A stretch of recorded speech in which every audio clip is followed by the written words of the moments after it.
The night she slapped me, I was carrying a tray of champagne through a room full of people who believed money made them untouchable. I was just the fat waitress in the tight black uniform, the girl they barely looked at unless they needed something cleaned, poured, or carried away. Vivian Sterling was wearing a white dress worth more than my mother's hospital bills, standing beside her billionaire fiancé, like she owned the entire world. Then a glass of red wine spilled across her skirt, and before I could explain that someone had shoved me, her hand cracked across my face in front of everyone. She called me a fat, poor servant. Her guests laughed.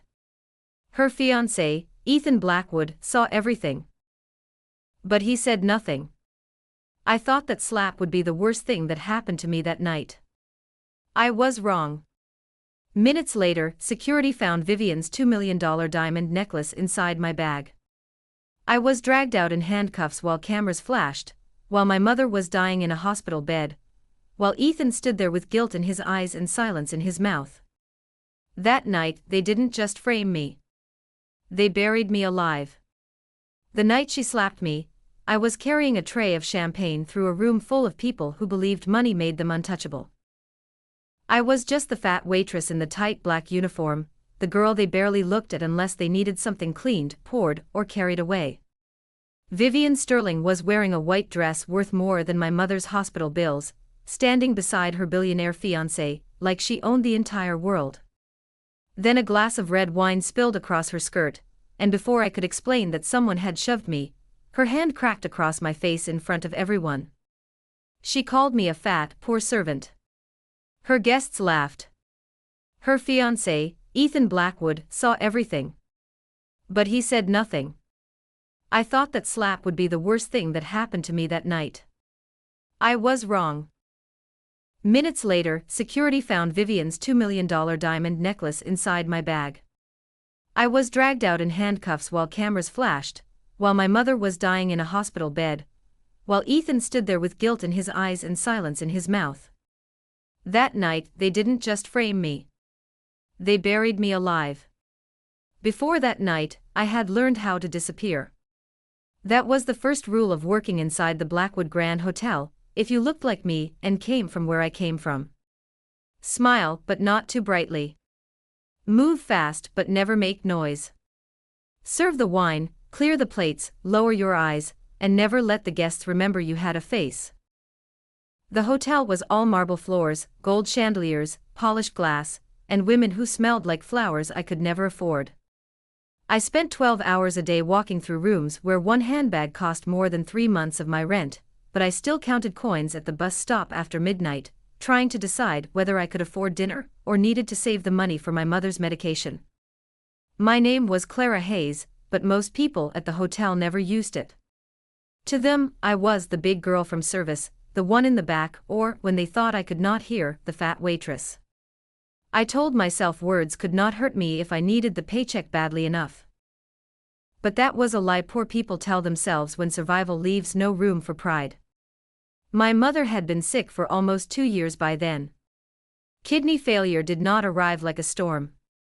It arrived like a bill you could never finish paying. First came the appointments, then the medication, then the missed shifts, then the debt collectors who spoke to me like my mother's life was an unpaid inconvenience. My younger brother, Noah, was 17, and still believed he could escape everything if he studied hard enough. I wanted him to keep believing that, so I hid the worst of it from him. I hid the eviction notices under the cereal boxes. I told him Mom was getting better when she was only getting quieter. I told him my feet did not hurt after double shifts, even when I had to sit on the bathroom floor at night and press ice packs against my ankles. Years earlier, my father had owned a little bakery on Mason Street. It was small, warm, and always smelled like butter, sugar, and cinnamon. He used to say a good cake could make people kinder for at least 5 minutes. Then the business collapsed, the lawsuits came, and my father died believing he had failed us. After that, I stopped dreaming about bakeries. Dreams were expensive, and I had hospital bills to pay. The Blackwood Grand was not just a hotel. It was a kingdom, and the Blackwoods ruled it without ever raising their voices. Their name was carved into the front entrance, printed on the napkins, whispered by managers, feared by staff, and worshipped by every rich guest who wanted to be near richer people. Ethan Blackwood was the heir to all of it, though I had only seen him from a distance before that night. He was the kind of man people stepped aside for before he even reached them. Tall, quiet, perfectly dressed, with a face that looked like it had never stood in line for anything. I should have hated him on sight. Maybe part of me did. Men like him were born into rooms women like me were paid to clean after midnight. But earlier that evening, before everything fell apart, I saw something I was not supposed to see. A young kitchen assistant burned her hand on a tray and dropped it near the service hallway. Everyone else panicked because the Sterling party was about to begin, but Ethan Blackwood stopped. He picked up the fallen towel, called for ice, and told the manager not to punish her. For one foolish second, I thought maybe he was different. Then Vivian Sterling walked into the ballroom in white, took his arm like a crown she had already won, and reminded me that people like me could not afford foolish seconds. By 7 o'clock, the Sterling engagement party had swallowed the ballroom whole. White roses climbed the pillars like something from a wedding magazine, crystal glasses caught the chandelier light, and a string quartet played softly enough that rich people could pretend their conversations were important. No one officially called it an engagement party, not yet, but everyone knew what it was. Vivian Sterling stood in the center of the room in a white dress that looked less like clothing and more like a warning. She smiled whenever someone mentioned Ethan's name, but her fingers stayed locked around his arm, as if he were property she had purchased before anyone else could bid. The staff had been warned twice before the guests arrived. Do not spill anything. Do not speak unless spoken to. Do not stand too close to the main family tables. And most of all, do not embarrass the Blackwood name. My manager pulled me aside near the service entrance and looked me up and down with the same expression he used when inspecting stained tablecloths. Clara, he said quietly, stay near the back unless we need you. The Sterling guests are very particular. He did not say the rest.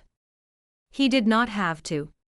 Particular meant they did not want a woman my size moving through their photographs. I kept my head down and did my job.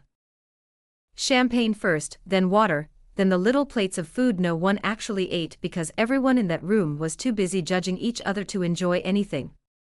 I moved between silk dresses, diamond bracelets, expensive perfume, and laughter sharp enough to cut skin. Twice, I heard women whisper about me when I passed. One said the hotel must be struggling if they were hiring people like that for private events. Another asked if my uniform was supposed to look that tight. I pretended not to hear them because pretending had become one of my survival skills. But then I felt someone watching me, and when I looked up, Ethan Blackwood was staring from across the room. Not with disgust. Not with amusement. Just watching. For 1 second, I forgot to lower my eyes. That was my mistake. Vivian noticed. Her smile did not disappear, but something behind it hardened. She followed Ethan's gaze to me, then looked at my body, my tray, my shoes, my face, like she was trying to understand how someone like me had managed to steal even a second of attention from someone like him. The first time Vivian called me over, I thought she wanted champagne. She held out her empty glass without looking at me, and let me refill it while her friends continued laughing around her. What's your name? She asked suddenly. I told her. Clara Hayes. She repeated it slowly, as if testing whether a poor girl's name could sound ridiculous if spoken by the right mouth. Then she smiled and asked if I liked working at the Blackwood Grand. I said yes because there was no safe answer except yes. One of her friends laughed and said, of course she does. Where else would she get to stand this close to real people? The table erupted in soft, polished laughter. I felt my face burn, but I held the tray steady. Ethan heard it. I know he did, because his jaw tightened. He stepped forward like he might say something, but an older woman touched his sleeve, his mother, Margaret Blackwood, and whatever he had been about to do died before it became words. Vivian saw that too. Her smile widened. That was when I understood something about her. She did not only want Ethan's hand, his name, or his money. She wanted proof that every person in the room knew she could humiliate someone beneath her, and no one would dare stop her. The spill happened 10 minutes later. I was carrying red wine this time, moving carefully behind Vivian's table because my manager had ordered me back into the main room after another server disappeared. I remember every detail too clearly: the cold stem of the glass between my fingers, the sharp ache in my feet, the white silk of Vivian's dress, Ethan standing a few steps away speaking to an investor, and Vivian's friend turning her chair just enough to block my path. Someone's elbow hit my tray. Not hard enough to look intentional from across the room, but hard enough. The glasses tipped. Red wine splashed forward and bloomed across Vivian's white dress like blood in water. For half a second, there was no sound at all. Then Vivian stood. Her face changed so completely that the beautiful woman everyone admired vanished, and something crueler took her place. I started to apologize before I could even breathe. I said I was sorry. I said someone had bumped me. I reached for a napkin. Vivian slapped it out of my hand. "Do not touch me," she said, her voice low enough that only the closest tables heard it. Then she lifted her hand and struck me across the face. The sound cracked through the ballroom. My head snapped to the side, and the tray slipped from my fingers. Glass shattered at my feet. My cheek burned so fiercely that for a moment I could not feel anything else. I heard someone gasp, then someone laugh under their breath, then the tiny click of a phone camera starting to record. Vivian stepped closer, her ruined dress trembling around her legs, and slapped me again. Harder. This time I stumbled back into a chair. "You fat, poor little servant," she said, loud enough for the entire room to hear. "Do you have any idea what you just ruined?" My manager rushed over, but not to help me. He grabbed my arm and hissed, "Apologize to Miss Sterling." Now. I looked at him, then at the guests, then at Ethan. He was standing completely still, his face pale with shock, his eyes fixed on the red mark Vivian had left on my skin. For one impossible second, I thought he would step between us. I thought the man who had helped the burned kitchen girl might finally speak. But Margaret Blackwood leaned toward him and whispered something I could not hear, and Ethan stayed silent. So I pulled my arm away from my manager and forced myself to stand straight. My voice shook, but it did not break. "I am sorry for the wine," I said. "But I will not apologize for being hit." That sentence ruined everything. Vivian's face twisted like I had slapped her back. The guests went silent, not because they thought I was brave, but because people like them were not used to hearing people like me refuse. My manager looked terrified. "Clara, stop," he warned, but I was already past the place where obedience could protect me. Vivian took one step closer, breathing hard, her diamonds glittering at her throat. "Do you know who I am?" she whispered. I wanted to say yes. I wanted to say she was exactly the kind of woman my father used to warn me about, the kind who thought cruelty became elegance when wrapped in silk. But before I could answer, Ethan finally moved. He caught Vivian's wrist before she could raise her hand again. "Enough," he said. One word. Cold, controlled, too late. Vivian stared at him like he had betrayed her. "You are defending her?" she asked. Ethan looked at me, then at the room, then at his mother. I saw the war inside his face, and I saw which side was winning. He released Vivian's wrist slowly and turned to the manager. "Take Miss Hayes out of the ballroom," he said. "Before this becomes worse. Before this becomes worse." Those were the words he chose. Not, "She was assaulted." Not, "Check the cameras." Not, "No one touches my staff." Just take her out. Hide her. Remove the problem. And as my manager pulled me toward the service doors, with my cheek burning and Vivian's guests staring like I was something spilled on the floor, I realized the slap had not broken me. Ethan Blackwood's silence had. The service hallway felt colder than the ballroom, but maybe that was because my face was still burning. My manager dragged me past the kitchen doors, past the linen carts, past 2 servers who looked away the second they saw me. No one asked if I was hurt. No one asked what had really happened. In a hotel like the Blackwood Grand, the truth did not matter until someone rich needed it. My manager shoved me into the staff changing room and shut the door behind us. His hands were shaking, but not because Vivian had hit me. He was terrified of losing his job. "Do you have any idea what you just did?" he snapped. I stared at him, still tasting blood where my teeth had cut the inside of my cheek. "What I did?" I asked. "She hit me." He lowered his voice like the walls themselves might report him. "She is Vivian Sterling. Her family could buy this hotel twice if they wanted to. You are a waitress who just embarrassed her in front of 200 guests." That was when I understood the rule I had broken. It was not spilling wine. It was not talking back. It was forgetting that in their world, a rich woman's humiliation was a tragedy, but a poor woman's pain was an inconvenience. He told me to change out of my uniform and wait until security decided whether I could leave through the back entrance. Like I was trash that needed to be removed before the guests noticed the smell.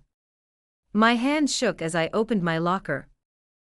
Inside was my old coat, my sneakers, a half-empty bottle of water, and the small canvas bag I carried everywhere because it held everything important: my bus card, my mother's medication list, Noah's school payment receipt, and the bakery notebook my father had left behind. I reached for it, then froze. The zipper was half open. I never left it open. A strange cold moved through me, deeper than fear, quieter than panic. Before I could touch the bag, the door burst open. 2 security guards stepped in, followed by the same manager, who had been shouting at me a moment earlier, except now his face had gone pale. Behind them stood Vivian Sterling, one hand pressed dramatically to her bare throat. Her diamond necklace was gone. The room seemed to tilt. Vivian pointed at me before anyone spoke. "Search her," she said. Not asked. Ordered. I looked from her to the guards, then to my manager. "I did not take anything," I said. But my voice sounded too small for the room. One guard took my bag before I could stop him. He dumped everything onto the bench. My bus card hit the floor. My mother's hospital papers slid under a chair. My father's notebook fell open, its old pages bending against the tile. Then something bright dropped onto the bench with a sound so delicate it almost did not seem real. A diamond necklace. Vivian's necklace. For 1 second, nobody moved. I stared at it as if my eyes could reject what they were seeing. It was impossible. It was so impossible that my mind refused to build a sentence around it. Then Vivian gasped and the performance began. Her hand flew to her mouth. Her eyes filled with tears so quickly I wondered if she had practiced them in mirrors. "That was my engagement necklace," she whispered. "Ethan gave it to me tonight." The guards turned toward me. My manager stepped back like I had become contagious. "No," I said. "No, that is not mine. Someone put it there." Vivian's face changed for only a second. The tears stayed, but her eyes sharpened. "First you ruined my dress," she said softly, "then you tried to steal from me." I took a step back. "You know I didn't." She looked at me the way a hunter looks at something already trapped. "What I know," she said, "is that people like you always think the world owes them something." They marched me back toward the lobby instead of taking me through the staff exit. That was the cruelest part. It was not enough for Vivian to accuse me. She needed an audience. The ballroom doors were open now, and guests had spilled into the marble lobby, drawn by the smell of scandal. Their faces turned as security pushed me forward. My cheek was swollen. My uniform was stained with wine. My father's notebook was clutched against my chest because I had begged the guard not to throw it away. Then I saw Ethan. He was standing near the front desk, Vivian beside him, Margaret Blackwood just behind his shoulder. Vivian looked fragile now, wrapped in a man's jacket, her ruined dress hidden, her throat bare, her eyes wet. She had transformed herself into a victim so completely that anyone walking in late would have believed I was the monster. Ethan looked at the necklace in the guard's hand, then at me. I saw confusion first. Then doubt. Then something worse, calculation. He was putting the pieces together, but not fast enough, not bravely enough. I wanted him to say what I could not prove. I wanted him to ask why I would steal a necklace, and then wait in the staff room with it sitting in my own bag. I wanted him to demand the cameras, the timelines, the names of every person who had entered that hallway. Instead, his mother leaned close and whispered into his ear, and his face shut like a door. The police arrived within minutes, though rich people never seemed to wait long for anything. An officer asked me if the bag was mine. I said yes. He asked if the necklace had been found inside it. I said yes, but it had been planted. The word sounded pathetic even to me. Planted. Like something desperate people said when evidence had already become truth. Vivian began crying harder. I tried to be kind, she told the officer. She was angry because I asked her to apologize. She looked at me with so much hate. Her friends nodded. My manager nodded. People who had not seen anything nodded because agreement was easier than courage. Then the officer took out the handcuffs. I stepped back instinctively. Please, I said, and I hated how broken that word sounded. My mother is in the hospital. I need to call my brother. Please, I did not steal anything. The metal closed around my wrists anyway. Cold, tight, final. Phones rose around me like a field of little black mirrors. Someone whispered, "That's the fat waitress." Someone else said, "I knew she looked suspicious." And Vivian, standing safely in the circle of wealth she had been born into, lowered her eyes like the sight of me hurt her. As they led me toward the front doors, I turned one last time. Ethan was still there. That is the image I carried with me longer than the handcuffs, longer than the bruised cheek, longer than the headlines that came later. Ethan Blackwood standing beneath his family's chandelier, surrounded by marble and money, watching an innocent woman be dragged out of his hotel for a crime he had to know made no sense. Our eyes met. For 1 second, everything around us seemed to fall away, the guests, the cameras, Vivian's fake tears, his mother's cold hand on his arm. I saw guilt in him. Real guilt. But guilt did not open his mouth. Guilt did not stop the officers. Guilt did not save me from the flashing cameras outside. Vivian had slapped me in front of everyone, but Ethan's silence was what walked me into the police car. When the door slammed shut, I looked through the window and saw the Blackwood Grand glowing behind me like a palace. Inside that palace, they would clean the broken glass, replace the wine, calm the guests, and finish the party without me. Outside, I sat in handcuffs with Vivian's diamonds in an evidence bag, and my life collapsing before I even understood how completely they had stolen it. At the police station, they took my fingerprints before anyone asked if I had eaten, if I had a lawyer, or if I understood what was happening. I kept telling them the necklace was not mine, that I had never even touched Vivian Sterling's jewelry, but every sentence sounded weaker under the fluorescent lights. The officer across from me did not look cruel. That almost made it worse. He looked bored, like my life was just another file in a long night of people claiming they were innocent. When I said the necklace had been planted, he sighed and asked if I understood how serious the accusation was. I wanted to scream that I understood better than anyone. A necklace could be returned. A rich woman's dress could be replaced. But my name, my job, my mother's treatment, my brother's future, those things could be destroyed before sunrise, and no one in that room would lose sleep over it. I asked to call my mother, but they told me I should call a lawyer first. I almost laughed. A lawyer. I had $12 in my coat pocket, and an overdue hospital bill folded inside my bag. By morning, the video was everywhere. Not the full video. Not Vivian's hands striking my face. Not her friend turning her chair into my path. Not Ethan standing close enough to see the truth and still saying nothing.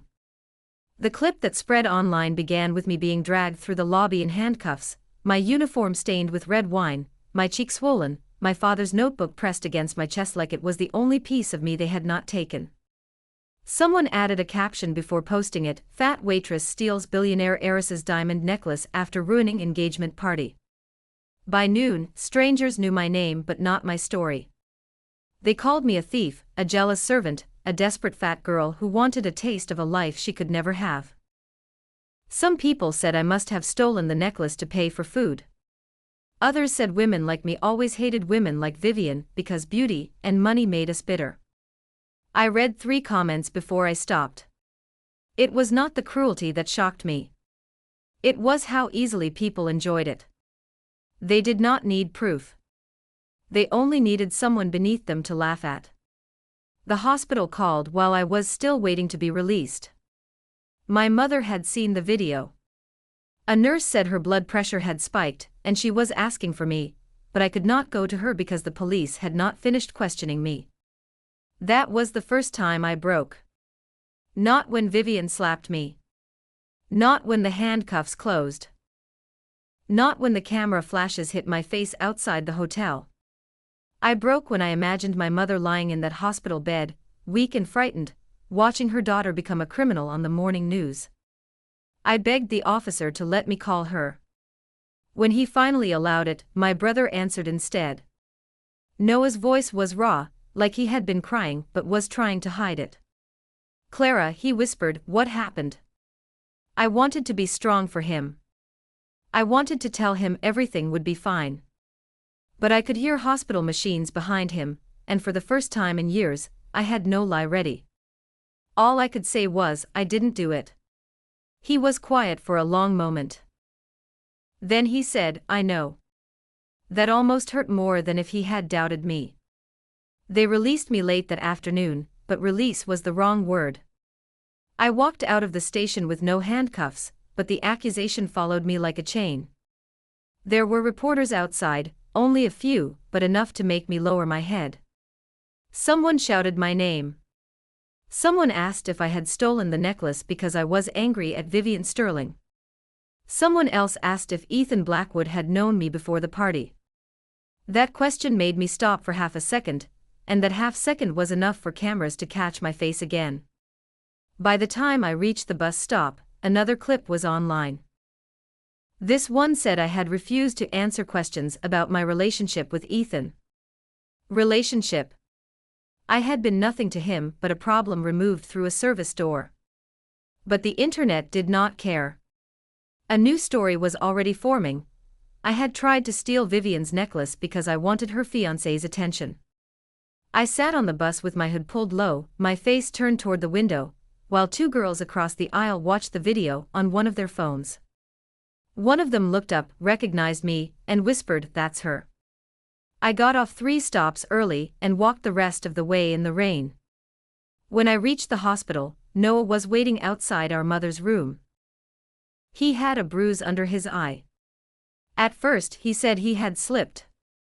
Then he admitted 2 boys at school had shoved him into a locker and called me a fat thief. I touched his face, and he flinched because he was trying not to cry. That was when shame turned into something heavier. Anger, maybe. Or grief.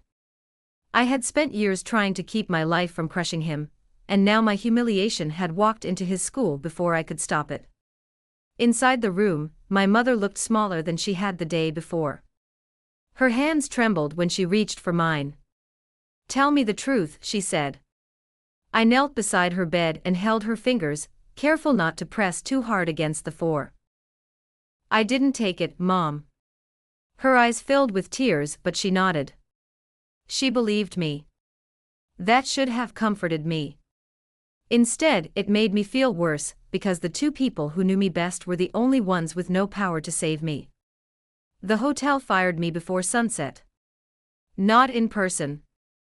Not even by phone. An email arrived while I was sitting in the hospital cafeteria, staring at a cup of coffee I could not afford to finish. Due to the seriousness of the incident and the damage caused to the reputation of the Blackwood Grand, your employment has been terminated effective immediately. No mention of the slap. No mention of the missing camera footage. No mention of the years I had worked double shifts, covered for sick coworkers, cleaned vomit from marble floors after drunk guests left private parties, and smiled through every insult because I needed that paycheck. Just damage to the reputation of the Blackwood Grand. I showed the email to Noah, and he looked away because he was old enough to understand what it meant. Rent was due in 6 days.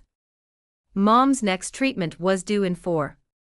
My final paycheck would be held pending internal review. Internal review. I knew what that meant. They would review the easiest way to bury me without getting their hands dirty. Ethan found me 2 days later outside the hospital pharmacy. I had just learned that one of Mom's medications was no longer covered under the payment plan, and I was trying to decide which bill could survive being ignored. He stepped out of a black car, dressed in a dark coat that probably cost more than everything I owned, and for a second I hated him so sharply it steadied me. He said my name like he had the right to sound sorry. Clara. I kept walking. He followed, not too close, not touching me, but close enough that people turned to stare. I know something was wrong that night, he said. I stopped then. Slowly, I turned around. You knew that night? His face tightened. I should have said something. I laughed once, but there was no humor in it. No. You should have said anything. He looked down, and for the first time, I saw the guilt in him without the chandelier light, without his mother beside him, without Vivian holding his arm. But guilt was not justice. Guilt was not rent. Guilt was not my mother breathing easier. He said he wanted to help. I asked if he meant with money, lawyers, or another quiet order to take me out before things became worse. He flinched when I said that. Good. I wanted it to hurt him. He told me he could get me a better attorney, pay for my mother's treatment, make sure Noah was protected at school. Every offer sounded generous. Every offer made me feel smaller. Maybe another woman would have taken it, and maybe she would have been smarter than me. But standing there in the gray light outside the pharmacy, with my life burning behind me, all I could hear was the silence he had chosen when the handcuffs closed around my wrists. You think this is about money, I said. Because men like you always think money is the wound and the bandage. His eyes lifted to mine. Then tell me what to do. That question should have softened me. It did not. Go back to your hotel, I said. Stand under your family's chandelier. Marry the woman who framed me. And when people ask what happened to the fat waitress who disappeared after your engagement party, do what you did best that night. I stepped closer so he could not miss a word. Say nothing. Then I walked away before he could see me cry. 3 days after I told Ethan Blackwood to go back to his chandelier, I lost my apartment. My landlord did not shout. He did not need to. He stood in the doorway with his arms folded, refusing to step inside as if my poverty had become contagious. He said the building had rules, that other tenants were uncomfortable, that he could not have reporters or police showing up because of me. I reminded him that I had paid rent late before but always paid it. He looked past me at the 2 suitcases Noah had already packed and said, "This is not just about rent anymore. That was how people punished you when they wanted to feel clean about it. They gave cruelty a practical reason." Noah tried to argue, but I stopped him. I would not let my little brother beg a man who had already decided we were worth less than the trouble we brought. We carried our bags down 3 flights of stairs while 2 neighbors watched through cracked doors. One of them had borrowed sugar from me the week before. That morning, she looked away like kindness had an expiration date. We moved into a motel near the freeway because it was the cheapest place that would take cash and not ask questions. The room smelled like old smoke and wet carpet. The heater rattled all night. Noah slept in the chair so Mom could have the bed when she was discharged for 2 days between treatments. I told them it was temporary. I said I had interviews lined up. I said I would fix it. But every interview ended the same way. A manager would smile, take my application, then glance at their phone or computer.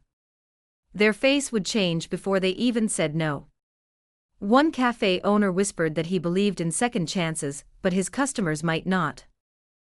A grocery store supervisor said the position had suddenly been filled. A bakery woman looked at my father's old notebook under my arm and said she was sorry, but she could not risk hiring someone connected to a theft investigation.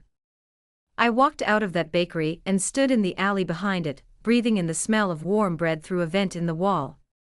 For the first time since my father died, I hated the smell of butter and sugar because it reminded me of a life people like Vivian could ruin without ever knowing what they had taken. By the end of the week, the only work I could get was cleaning office bathrooms after midnight under a fake payroll name a woman from the motel gave me. Cash only. No questions. No protection. I took it because pride did not buy dialysis medication.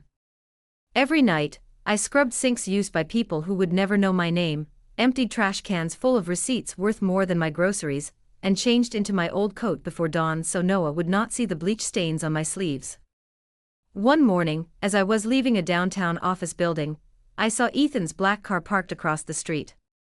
He was not inside it. He was standing near the entrance, talking to the night security guard with a photograph in his hand. I should have kept walking. Instead, I stopped behind a concrete pillar and listened. The photograph was of a man I recognized from the hotel, a security guard named Luis, the one who had been standing near the staff hallway before the necklace appeared in my bag. Ethan was asking where he had gone. The guard said Luis had quit the morning after the party and left no forwarding address. Ethan offered money for information. My stomach turned. Even when he was trying to help, he still reached first for his wallet. I stepped out before I could stop myself. "Is that how you investigate?" I asked. Ethan turned so quickly the guard flinched. He looked exhausted, like sleep had become something he remembered but no longer trusted. "Clara," he said. I ignored the way my name sounded in his mouth and pointed at the photo. Luis didn't quit because he wanted to. He had 2 kids and a mother in Queens. He used to take extra shifts every holiday. Men like that don't walk away from steady work the morning after a scandal unless someone pushes them. Ethan stared at me. "You know him?" "I know what people say when rich men aren't listening." The guard looked between us, then suddenly remembered somewhere else he needed to be. When we were alone, Ethan lowered his voice. "I've been trying to find him for 4 days." I laughed under my breath. "And I've been trying to survive for 4 days. Funny how busy we've both been." He did not defend himself. That irritated me more than if he had. I wanted him arrogant. I wanted him careless. It was harder to hate him when he looked like a man who had finally found the edge of his own shame. Ethan told me the hotel's hallway footage from the staff wing had vanished. The official report said there had been a system malfunction between 8:42 and 9:16 that night, exactly when Vivian's necklace disappeared. The backup server had also been wiped. The manager who fired me had taken emergency leave. One of Vivian's personal assistants had flown to Paris the next morning. Every fact sounded like a door closing. "Your family controls that hotel," I said. "You expect me to believe you can't get one piece of footage?" His jaw tightened. "My mother locked me out of the internal system after I requested it." I should have felt satisfaction. Instead, I felt something colder. "So now that they're lying to you too, you want my help?" "No," he said. "I want to help you find the truth." I stepped closer, close enough to see the dark circles under his eyes. "The truth was standing in front of you in handcuffs." He took the hit without looking away. "I know." Those 2 words were quiet, but they did something dangerous. They did not fix anything. They did not make me trust him. But they were the first words he had said that did not sound like money trying to become an apology. I told him Luis had a cousin who worked delivery near the old flower market. It was the only lead I had because kitchen staff talked more freely around women they thought were invisible. Ethan wanted to come with me. I said no. He said Vivian's people might already be looking for Luis too. I said I had been hunted by worse things than rich people's assistants. Then he said something that made me stop. No, Clara. You've been hunted by them your whole life. You just didn't know their names yet. I hated that he was right. I hated that he understood even 1 inch of it. We went to the flower market separately and met near the loading docks just before sunrise. The air smelled of wet cardboard, diesel, and crushed stems. Men moved crates of roses under yellow lights while vendors shouted prices across the pavement. Ethan looked absurd there in his expensive coat, like a statue dragged into a fish market. I told him that if he acted like a billionaire, everyone would either lie to him or charge him double. He took off his watch and put it in his pocket. Better, he asked. No, I said. But less embarrassing. Luis's cousin was a thin man with tired eyes who denied knowing anything until I mentioned Luis's daughters by name. Then fear crossed his face so quickly I almost missed it. He told us Luis had called him the night after the party, saying he had seen something near the staff lockers that could get him killed or paid, depending on who found him first. Ethan asked what he had seen. The cousin shook his head. He wouldn't say over the phone. He said a woman with red nails gave something to hotel security, then later that waitress got arrested. My throat tightened. Vivian always wore red nails. Ethan's face changed too, but before either of us could ask another question, a black SUV rolled slowly past the loading dock. The cousin saw it and went pale. You need to leave, he whispered. Now.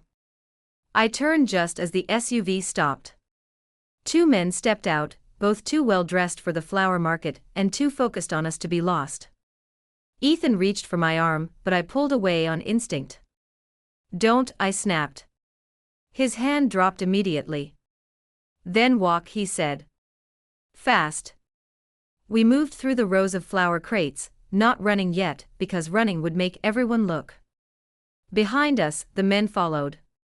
Ethan stayed half a step behind me, which surprised me. Men like him usually walked ahead and called it protection. At the corner, one of the men shouted Ethan's name. That was when we ran. I ducked between 2 delivery trucks, slipped on wet pavement, and nearly fell, but Ethan caught the back of my coat without grabbing my body. This way, he said, nodding toward a narrow service passage between buildings. We squeezed through just as footsteps pounded behind us. For 5 breathless minutes, we hid behind stacks of empty crates in a storage alley while the men searched the street. My heart slammed so hard I could feel it in my bruised cheek. Ethan was close enough that I could hear him breathing, but he did not touch me. That mattered, though I hated that it mattered. When the footsteps finally faded, he looked at me and said, Vivian knows we're looking. I stared back at him. No, I said. Vivian knows you're looking. I'm the one she'll punish for it. That was the moment our arrangement became real. Not trust. Not friendship. Not forgiveness. An arrangement. Ethan would keep digging inside the Blackwood world, where doors opened for his last name even when people lied to his face. I would keep digging through the service corridors, night workers, delivery routes, and people rich guests never noticed. We would share information, nothing more. No money. No hospital bills. No secret lawyers making decisions for me. I made him promise that if he found evidence, he would show it to me before he used it, because I was done having powerful people decide what was best for my life. He agreed. Then he asked where I was staying. I told him that was not part of the arrangement. He looked like he wanted to argue, but he did not. Good. Maybe he was learning. As I walked away from the flower market with bleach on my sleeves and fear under my skin, I felt something I had not felt since the night Vivian slapped me. Not hope. Hope was too clean a word. It was something sharper. A crack in the wall they had built around me. And somewhere on the other side of that crack was the truth. 2 nights later, Ethan sent me a message from an unknown number with only one sentence: "The backup room still exists."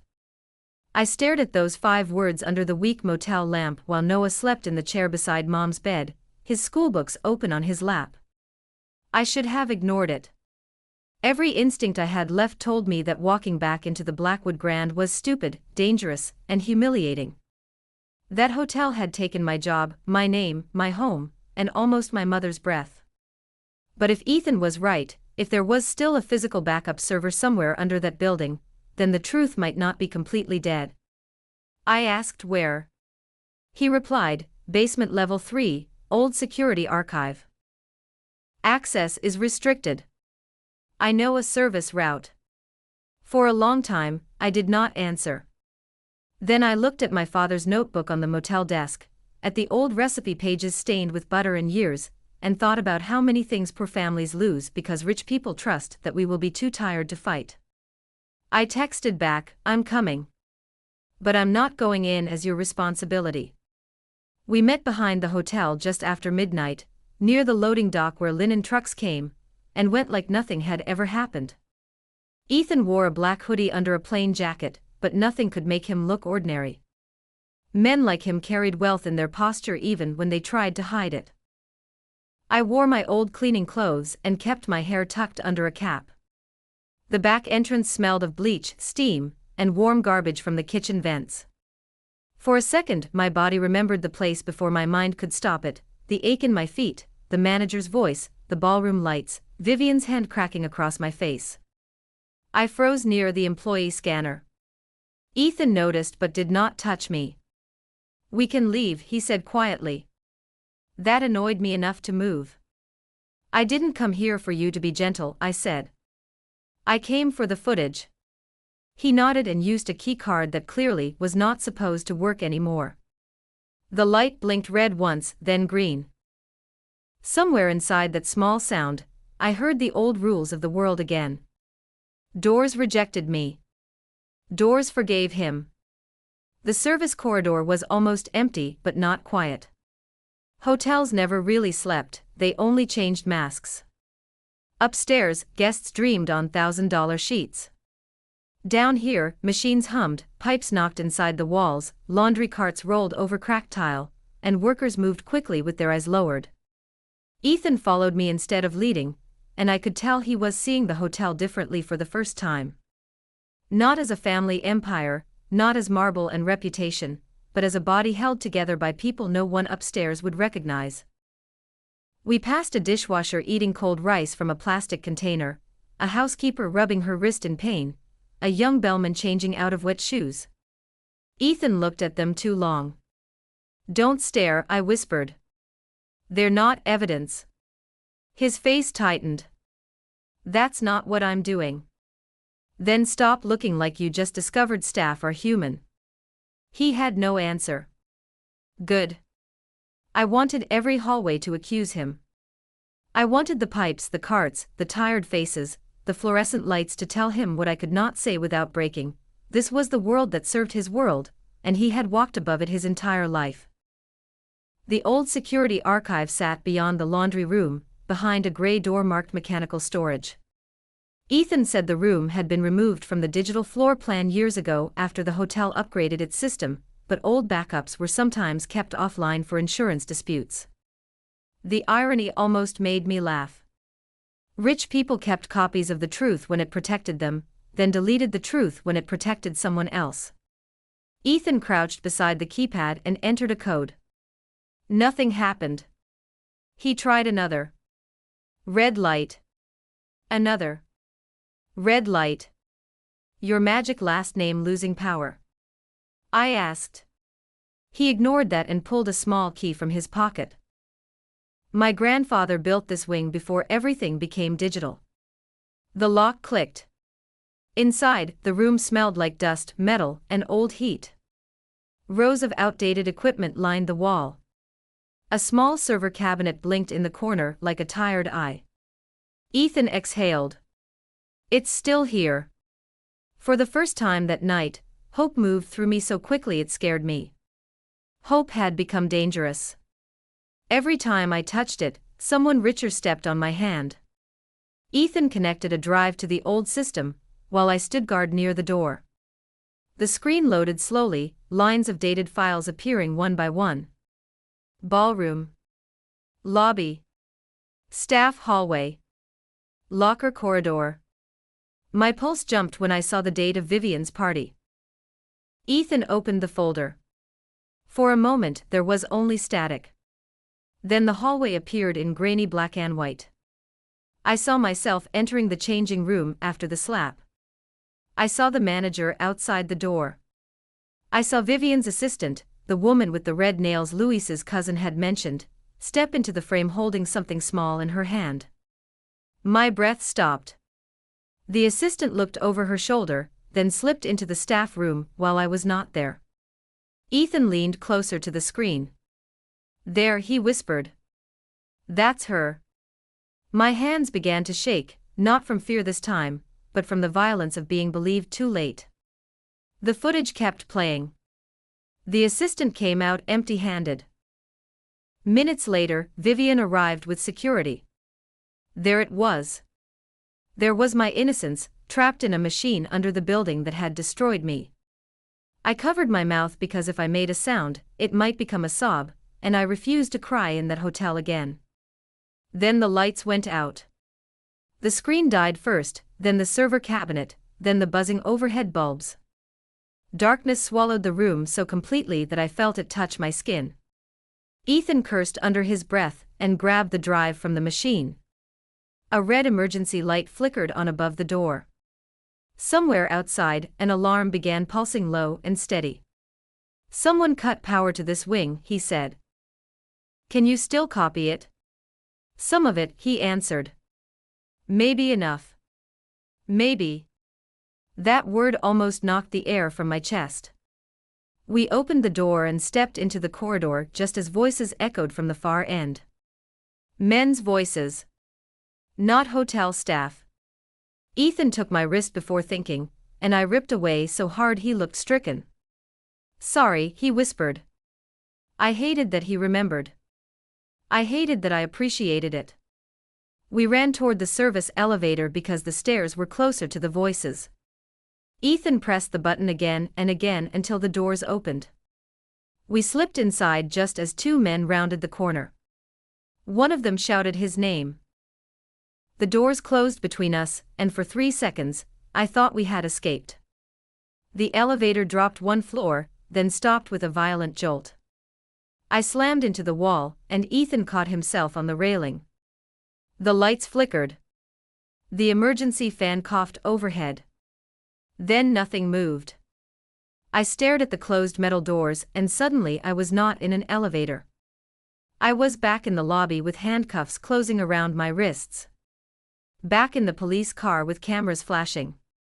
Back in a room where everyone watched and no one helped. My chest tightened. I could not breathe properly. Ethan said my name, but his voice sounded far away. "Clara." I pressed my hand against the wall, trying to steady myself. "Don't," I said. "Don't act like you're safe." He went still. The elevator was too small, too hot, too full of him and everything he represented. "That night," I said, forcing the words through my teeth, "you were close too. You were close enough to stop them." I still ended up in handcuffs. Ethan looked like I had struck him, and maybe I had. Maybe words were the only thing I had left sharp enough to draw blood. "I know," he said. "No," I snapped. "You remember. That is not the same as knowing." For a long moment, the only sound was the trapped elevator breathing around us. Then Ethan slid down the opposite wall and sat on the floor, leaving as much space between us as the small box allowed. It was the first time I had ever seen him lower himself without being asked. "I was a coward," he said. No excuse came after it. No explanation dressed as apology. Just the sentence, plain and ugly. I looked at him, but he was staring at his hands. My entire life, I was taught that the family comes first. The name comes first. The deal comes first. That night, I saw Vivian hit you. I saw the necklace and knew something was wrong. And still, I heard my mother tell me what it would cost to speak, and I let that cost matter more than you. His voice cracked on the last word, but I did not soften. Not yet. Do you want me to comfort you because guilt finally found you? He shook his head. No. I want you to know I'm not confused about what I did anymore. That was the first apology he gave me that did not ask for forgiveness. The elevator stayed trapped for nearly 20 minutes, though it felt longer. Ethan managed to pry open the emergency panel and use a maintenance phone that barely worked. While we waited, he handed me the drive. You should hold it, he said. I stared at the small piece of metal in his palm. Why? Because it's your life. Something shifted in my chest then, not enough to become trust, but enough to make me take it. No one had handed me control of anything in a long time. When the elevator finally lurched back to life and the doors opened on the basement loading level, we did not step into safety. A black SUV waited near the exit, engine running. The two men from the corridor stood beside it. Behind them was Vivian Sterling, wrapped in a camel coat, her red nails bright even in the dim light. She looked at Ethan first, then at me, then at the drive clutched in my hand. Her smile was slow and poisonous. Clara, she said, as if we were old friends. You really should have stayed invisible. Ethan moved half a step in front of me, and I almost laughed at the instinct. Not because it was useless, but because this time he did it before anyone told him what it might cost. Vivian noticed too. Her expression sharpened. Careful, Ethan, she said. Your mother is already furious. Don't make this more embarrassing than it needs to be. Ethan's voice was cold. Move. Vivian tilted her head. For her. The way she said it made the word sound dirty. Then she looked at me. Do you know what he is doing, Clara? He is not choosing you. He is trying to feel clean again. That landed exactly where she wanted it to. My grip tightened around the drive. Ethan looked at me, panic flashing across his face, because he knew she had found the wound. Vivian stepped closer. Ask yourself why a man like Ethan Blackwood would suddenly care about a woman like you. Is it love? Or is it guilt dressed up nicely? For one terrible second, I could not answer. Ethan could not answer either. And Vivian smiled because silence had always been her favorite weapon. We escaped only because Luis appeared from behind a parked laundry truck with a metal pipe in his hand and shouted for us to run. I did not know where he had come from, and there was no time to ask.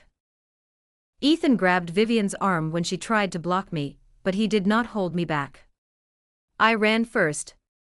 He followed. Luis led us through an old delivery tunnel that opened behind the hotel bakery, and the smell of flour and warm ovens hit me so suddenly that my throat closed. My father's bakery had smelled like that before everything went wrong. Outside, rain was falling hard enough to blur the streetlights. Luis disappeared before Ethan could stop him, saying only, "They know where my family lives." Then he was gone. Ethan and I stood under the awning, soaked, breathless, holding half a piece of evidence and twice as many questions as before. Vivian is scared, Ethan said. I looked at the drive in my hand. No, I said.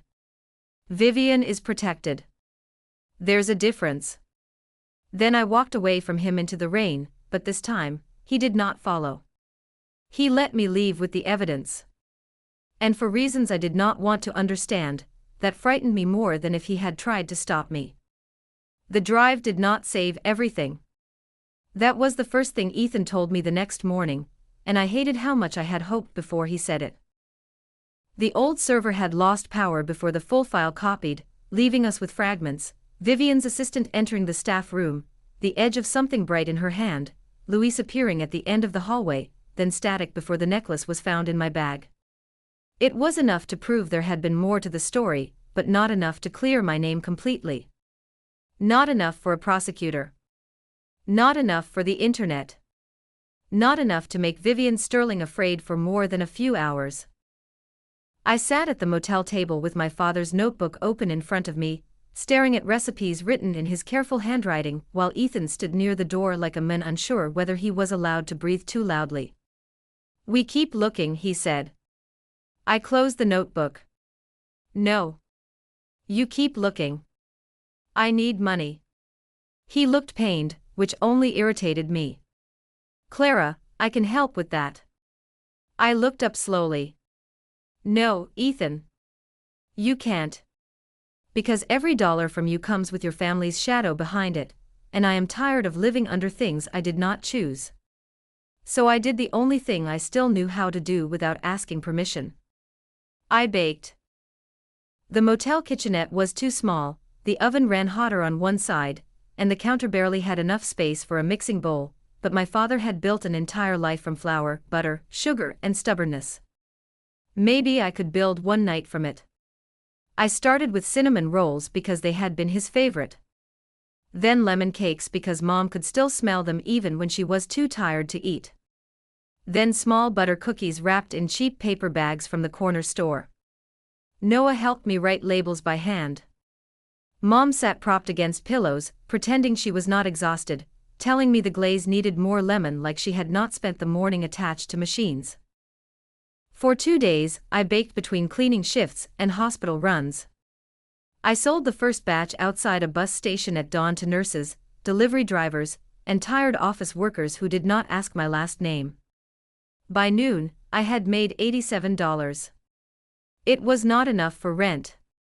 It was not enough for medication. But it was the first money I had earned since Vivian tried to turn me into a crime scene, and for one fragile minute, it felt like breathing. Ethan found me at the bus station on the third morning. Of course he did. Men like him could find people because the world kept records for them. I saw the black car first and almost packed up immediately, but then he stepped out carrying 2 paper cups of coffee, and wearing jeans that looked new in the way clothes look when someone buys them to appear casual. "No," I said before he reached the table. He stopped. "You don't even know what I'm going to say. You're going to offer money, a commercial kitchen, a lawyer, a distribution deal, or some other rich person solution that sounds like help but feels like ownership." He looked down at the coffee cups, then placed one on the edge of the table without crossing closer.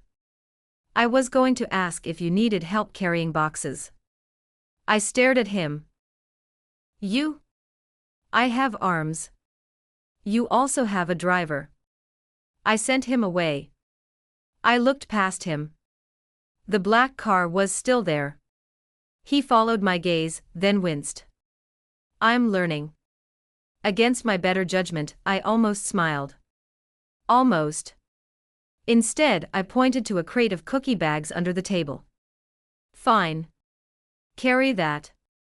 But if you tell one person you rescued my business, I'll throw lemon glaze on your expensive shoes." He carried boxes badly at first. That should not have pleased me, but it did. Ethan Blackwood, heir to a hotel empire, did not know how to stack paper bags without crushing the ones underneath. He did not know that hot trays had to cool before being wrapped. He did not know how to make change quickly when 3 customers arrived at once. At one point, he handed a woman 2 tens instead of 2 ones, and I had to grab his wrist before my entire morning profit disappeared. He looked genuinely horrified. "I'm sorry. You should be. You almost bankrupted me with politeness." The woman laughed, and for the first time in weeks, the laugh was not at my body, my face, or the accusation attached to my name.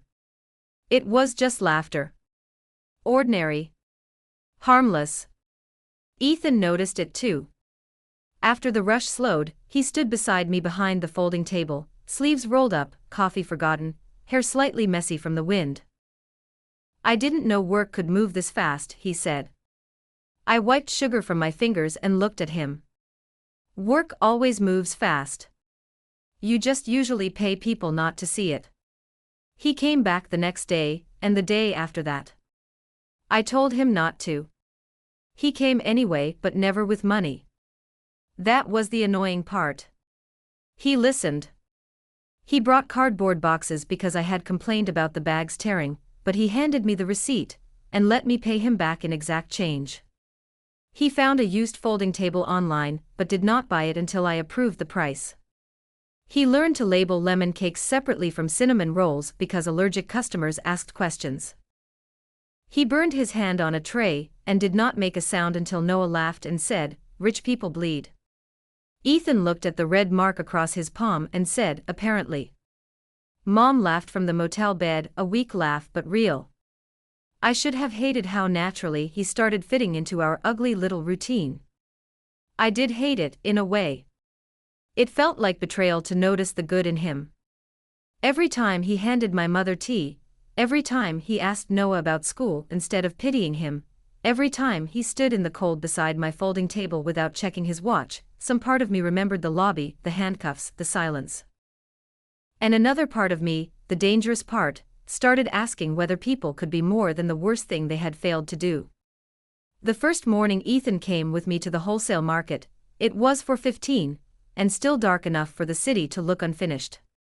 He arrived on foot, carrying an empty canvas bag, and wearing the same plain jacket from the hotel archive night. "Where's your car?" I asked. "You told me cars make vendors raise prices." I said your face makes vendors raise prices. He touched his cheek like he might be able to remove wealth from it. I rolled my eyes and walked ahead. The market was wet, loud, and alive, full of men unloading flour sacks, women arguing over fruit, drivers shouting over engines, steam rising from food carts, and the sharp smell of fish from the next block. Ethan followed me through it with the focus of someone entering a foreign country. I showed him which eggs were cheaper because the shells were slightly marked, which butter seller watered his scales, which flour bags had to be checked for damp corners. He carried what I bought without complaint until the canvas straps cut red lines into his palms. "You can put them down," I said. "You do this every week." "I do this because every cent has somewhere to go before I touch it." He looked at me then, and I saw understanding arrive in him without romance attached to it. Poverty was not poetic at 4 in the morning. It was math done with sore hands. By the end of that week, the folding table had become a small stand near the bus station, then a weekend spot outside an old community market. People started recognizing the lemon cakes before they recognized me, which felt like a miracle. A nurse bought 6 for her night shift. A taxi driver said the cinnamon rolls tasted like something his grandmother used to make. A woman in a gray coat stared at my face for too long, then at her phone, and I braced myself. But she only said, "My daughter saw your video. The one where they arrested you. She said you looked scared." My hands froze around the paper bag. The woman paid for 2 cookies and added quietly, "I hope you prove them wrong." After she left, I stood very still. Ethan did not speak. That was good. If he had said something comforting, I might have broken. Instead, he slid the next tray closer to me and let the work carry the moment. I hated how well he was learning when silence was useful, and when silence was cowardice. There was a difference. I wished he had known it sooner. The first almost soft thing between us happened because of rain.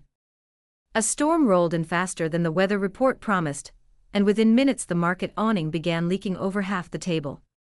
Customers scattered. Noah was at school, Mom was at dialysis, and Ethan and I were left trying to save boxes of cakes from the water. He grabbed the tablecloth, I grabbed the trays, and together we dragged everything under the narrow shelter of a closed flower stall. I slipped on the wet pavement, and Ethan reached out, then stopped himself halfway like my body was a border he had no right to cross. That hesitation should have made the fall worse, but I caught myself on a crate and looked at him. "You can help someone without owning them," I said, breathless. His hand remained in the air for a second. "I know." "Do you?" He lowered it slowly. Rain ran down his face, flattening his hair, soaking the collar of his jacket. He looked less like Ethan Blackwood then. Less polished. Less impossible. "I'm trying to," he said. I wanted to say that trying was not enough. Instead, I handed him a wet stack of boxes and said, "Then try faster. These are getting ruined." We saved most of the cakes. Not all. Some were soaked through, the paper bags collapsed, the glaze streaking like little white wounds. I sat on an overturned crate after the rain slowed, and looked at the ruined batch, calculating how much money had just dissolved into the gutter. Ethan crouched nearby with his burned hand wrapped in a napkin and said nothing. Then he picked up one of the ruined cinnamon rolls, peeled away the wet paper, and took a bite. "That is disgusting now," I said. He kept chewing. "Still better than anything served at my engagement party." I looked at him before I could stop myself. The words had slipped out too naturally, and we both felt it, the reminder of Vivian, the white dress, the ring of wealthy guests, the life he was still technically tied to. His face changed. "I'm ending it," he said. My chest tightened. "Don't say that to me. It's true." "No, Ethan. You don't get to make me the reason. If you end it because she is cruel. End it because your family is corrupt. End it because you finally grew a spine. But don't put that on me." He absorbed the words, then nodded. "You're right. That was the problem with him lately. He kept not fighting back when I expected him to, and every time he accepted the truth, he became harder to hate." That night, after we moved the remaining cakes back to the motel, Mom asked Ethan to stay for tea. I nearly dropped the box I was holding. "Mom." She gave me the look mothers give when they are sick but still in charge of your soul. Ethan looked at me for permission, which made it worse because he was learning too well. I shrugged like I did not care. He sat at the small motel table with us, too tall for the chair, drinking tea from a chipped mug while Noah asked him whether rich people really had rooms just for shoes. Ethan admitted some did. Noah said that was stupid. Ethan agreed.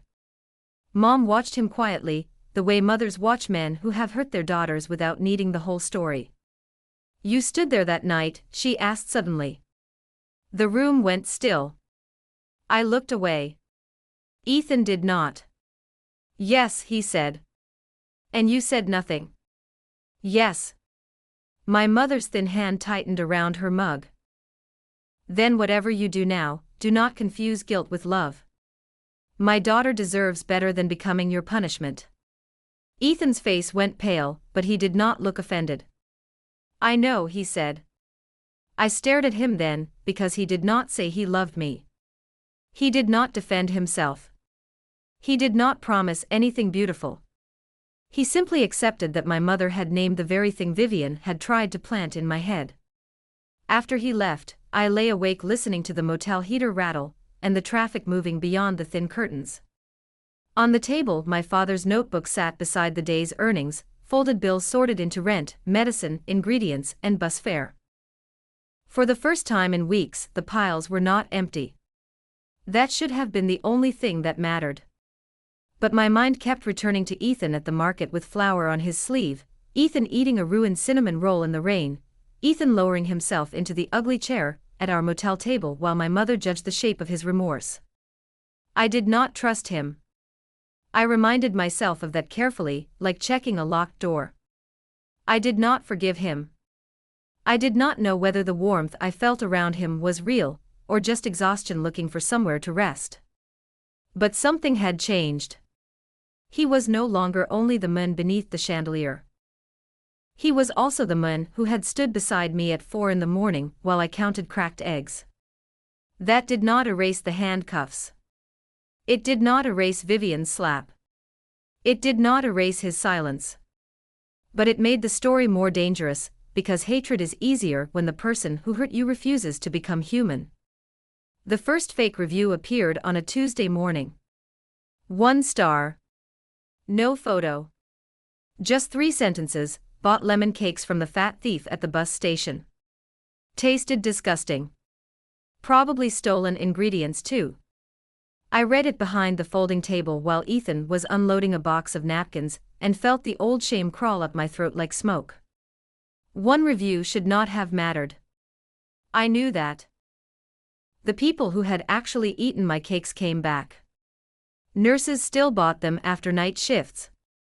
The taxi driver still called my cinnamon rolls dangerous and bought 2 every Friday. But the review did not stay alone. By noon, there were 7 more. By evening, 23.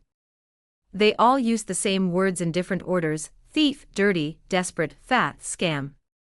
Someone posted an old clip of me being dragged through the Blackwood lobby in handcuffs under a photo of my little cake stand. Another account wrote, "Don't support criminals just because they cry online." I had not cried online. I had barely survived offline. But the internet never needed truth to build a fire. It only needed a body to burn. Ethan wanted to trace the accounts. I told him no, because I already knew whose perfume was on the match. Vivian Sterling did not need to stand in front of my table to slap me anymore. She had found cleaner hands, anonymous profiles, fake customers, gossip pages, people who enjoyed cruelty as long as someone rich fed it to them in pretty packaging. For 2 days, business slowed.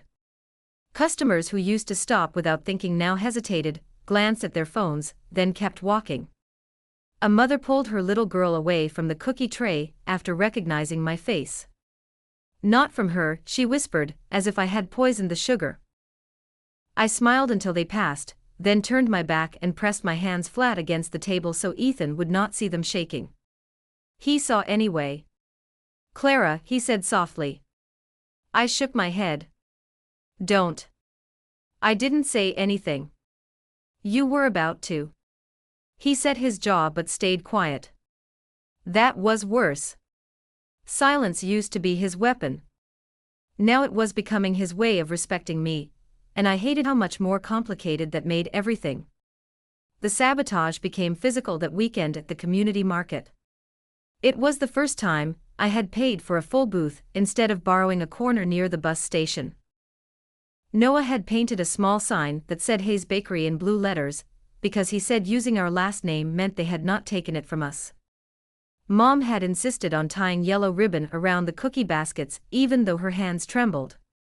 Ethan arrived before sunrise to help set up, carrying flour crates, like he had been born into warehouses instead of boardrooms.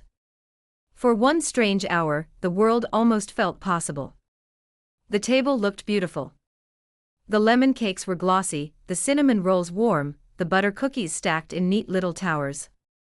People stopped. People bought. A food blogger with a small camera said the story behind the bakery was inspiring, and for the first time, I wondered whether my father's recipes could become something more than survival. Then 3 men walked into the market wearing expensive casual clothes and smiles that did not reach their eyes. I saw them before they reached my booth. So did Ethan. His shoulders changed. The air did too. The first man picked up a lemon cake, sniffed it, and dropped it back onto the tray. "This is what everyone's talking about," he said loudly. "Looks cheap."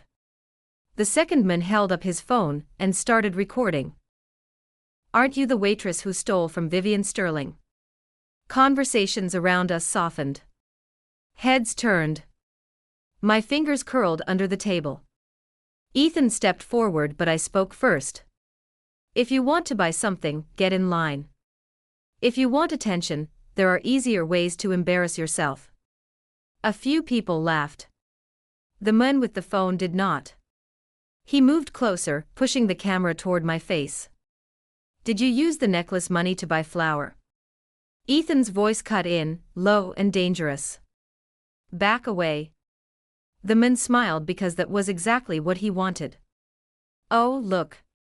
The billionaire fiancé is here. Still playing charity project with the fat baker." I felt Ethan move beside me, anger coming off him like heat. I grabbed his sleeve before he could step forward.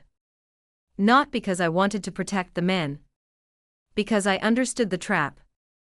If Ethan touched them, Vivian would get a new headline by dinner. So I did what no one expected. I picked up my own phone and started recording them back. My hand shook but my voice did not. "My name is Clara Hayes. This is my booth. These men arrived at 9:24, began harassing me, and are now being recorded for my protection.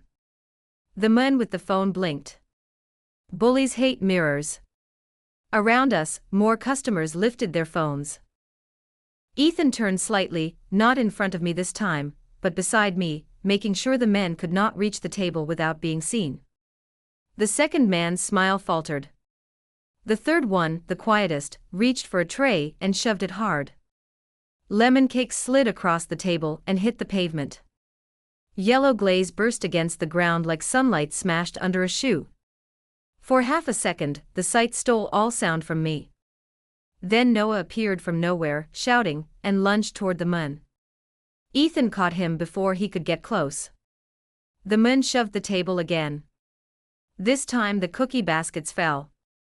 Butter cookies scattered across the wet concrete. Something in me went colder than rage.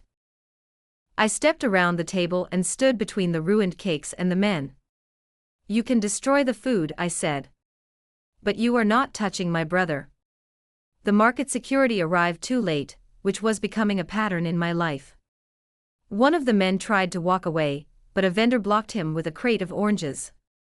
Another customer handed me a video she had taken from the side, clear enough to show the shove, the faces, the car waiting near the street. Ethan took nothing from my hands, said nothing over my voice, made no calls until I looked at him and nodded. Then he contacted the police and, more importantly, a journalist he trusted who had been asking questions about Vivian's influence on local gossip accounts. I wanted to reject that too, but this time I understood the difference. He was not making a decision for me. He was offering a door and waiting for me to decide whether to walk through it. While we waited, I knelt beside the ruined cakes and began picking them up one by one. Not because they could be saved. Because my mother had tied ribbons around those baskets. Because Noah had painted the sign. Because my father's name was on that table.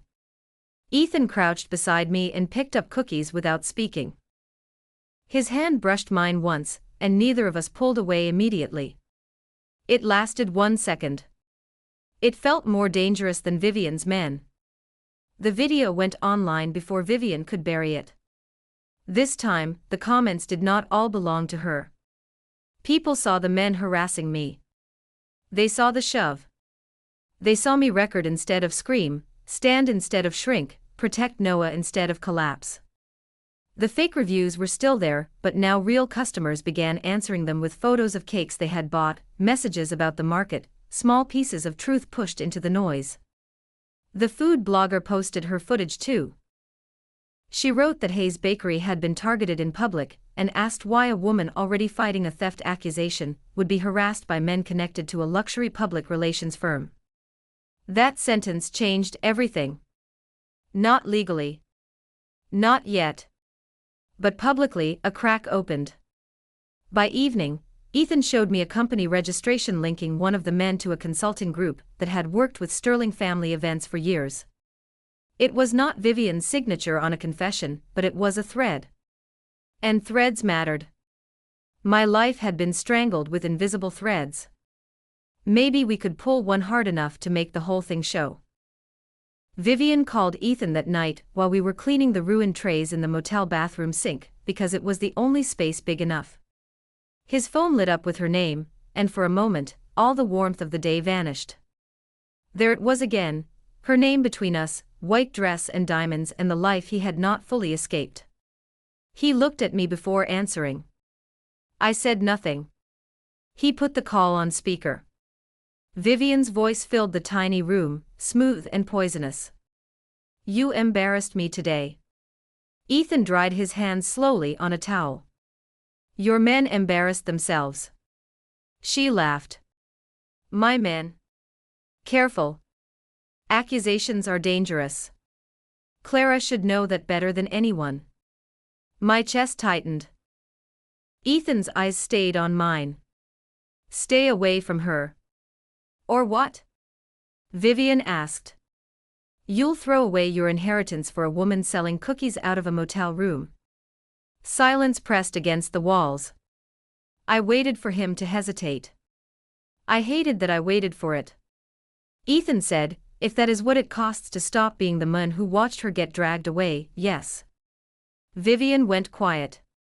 Then she said softly, "How romantic. Does she know guilt can sound exactly like love when a man is desperate enough?"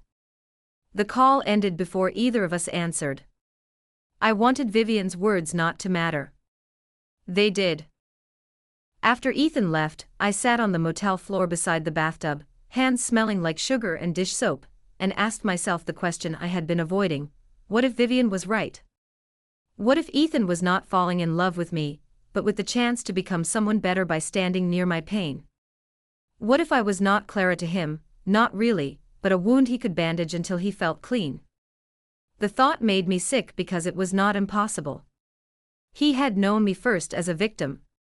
He had known my face swollen, my wrists cuffed, my life burning. He had entered my world through damage. Maybe all tenderness that grew from that damage was poisoned at the root. The next morning, when he arrived to help rebuild the booth, I told him we needed rules. No touching without asking. No decisions without me. No money unless I agreed in writing how it would be repaid. And no pretending this thing between us, whatever it was becoming, was simple. Ethan listened to every rule. Then he said, "Add one more." I folded my arms. "What?" "If I ever start treating your forgiveness like something I earned, remind me I haven't." I looked away first. We rebuilt the booth better. Not bigger because bigger took money we did not have, but stronger. A vendor gave us a second-hand canopy. The orange seller who had blocked Vivian's man brought wooden crates. The nurse from the bus station helped set up a small sign that said "recorded area," which made Noah laugh for the first time all week. Ethan sanded the rough edges off the table until his hands blistered. I mixed batter in the motel kitchenette until my shoulders ached. Orders came in slowly at first, then faster, then too fast for me to answer alone. People were not just buying cakes now. They were buying proof that Vivian Sterling had not destroyed me completely. That scared me almost as much as failure. Being hated had made me hide. Being watched with sympathy made me feel exposed in a different way. Ethan noticed when I stepped behind the booth to breathe. "Too much?" he asked. I nodded. He did not say I should be grateful. He did not say this was good publicity. He simply stood in front of the table and handled customers for 5 minutes while I collected myself. That small mercy nearly undid me. Near closing, a little girl came up with her mother and pointed at the cinnamon rolls. "Are you the lady from the video?" she asked. Her mother looked horrified. I braced myself. "Yes," I said. The girl studied me with serious eyes. "You didn't cry when those men were mean?" I swallowed. "Not where they could see." She seemed satisfied with that answer and chose 2 cookies. After they left, Ethan stood beside me, watching the last of the sunset catch on the plastic wrap over the cakes. "You were incredible today," he said.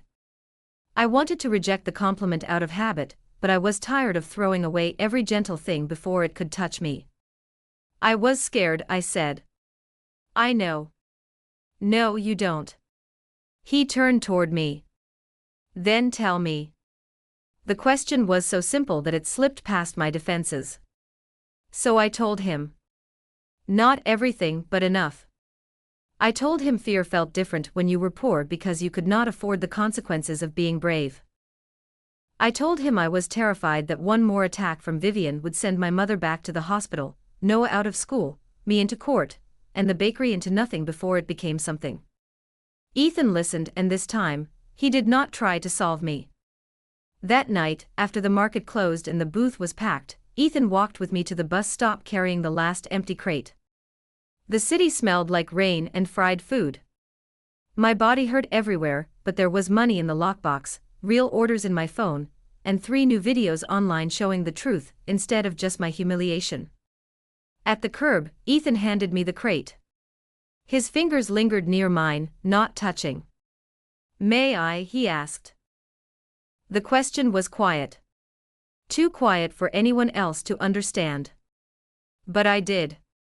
I looked at his hand, then at his face. I thought about the lobby. The handcuffs. The elevator. The rain. The ruined cakes.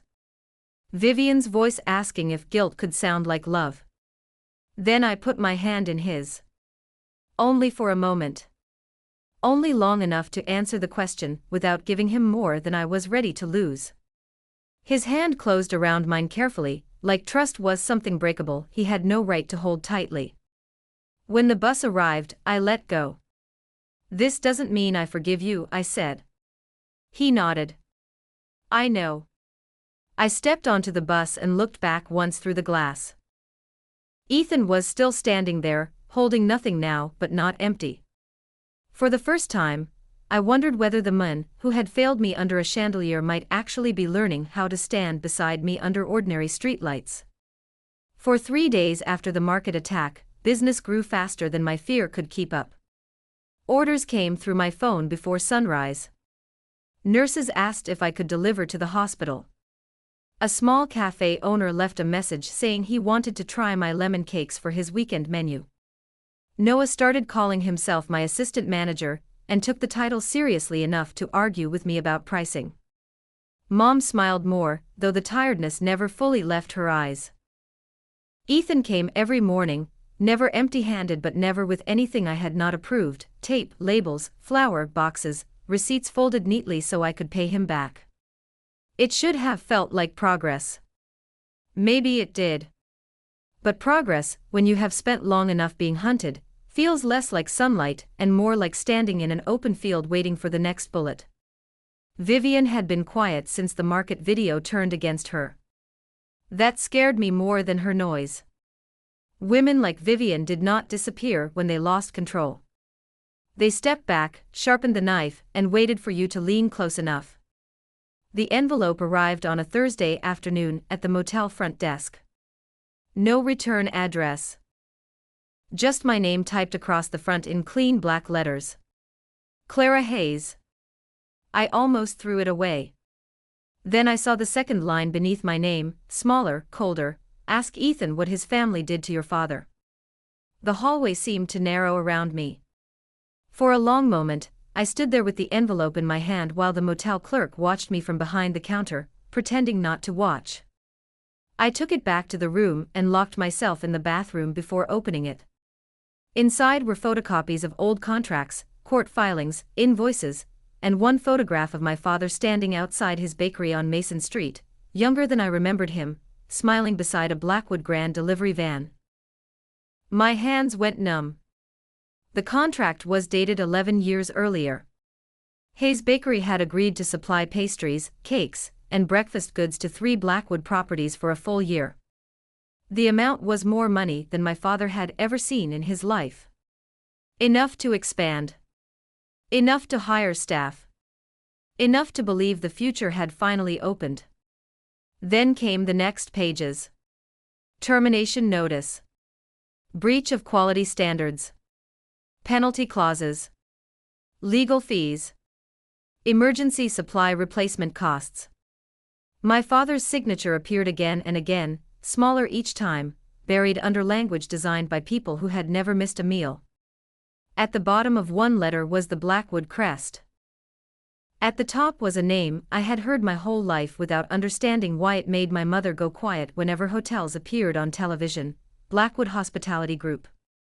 I read the documents once. Then again. The words blurred, but the shape of the story became clear enough to cut me open. My father had not simply failed. He had prepared for a contract that could have saved us, borrowed money to fulfill it, hired workers, bought equipment, expanded the bakery, and then the Blackwoods had cancelled at the last possible moment and sued him for damages. They had not just walked away. They had made him pay for believing them. I slid down onto the bathroom floor, the papers spread around me like pieces of a body. My father had died thinking he destroyed us. But maybe someone else had handed him the rope. Mom did not want to talk about it when I showed her. That was how I knew the papers were real. She touched the contract with 2 fingers, as if it might still burn. "Your father thought it was our miracle," she said. Her voice was so soft I had to lean closer. The hotel deal. He said if it worked, you could go back to school. Noah could have a college fund. We could fix the roof over the bakery. She closed her eyes. Then the Blackwoods sent inspectors. They claimed the kitchen failed standards, but your father had passed city inspection 2 weeks before.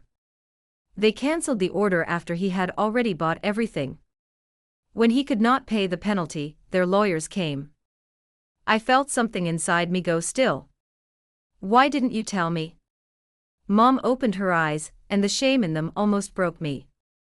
Because he begged me not to. He did not want you to remember him as a man who lost to people like that.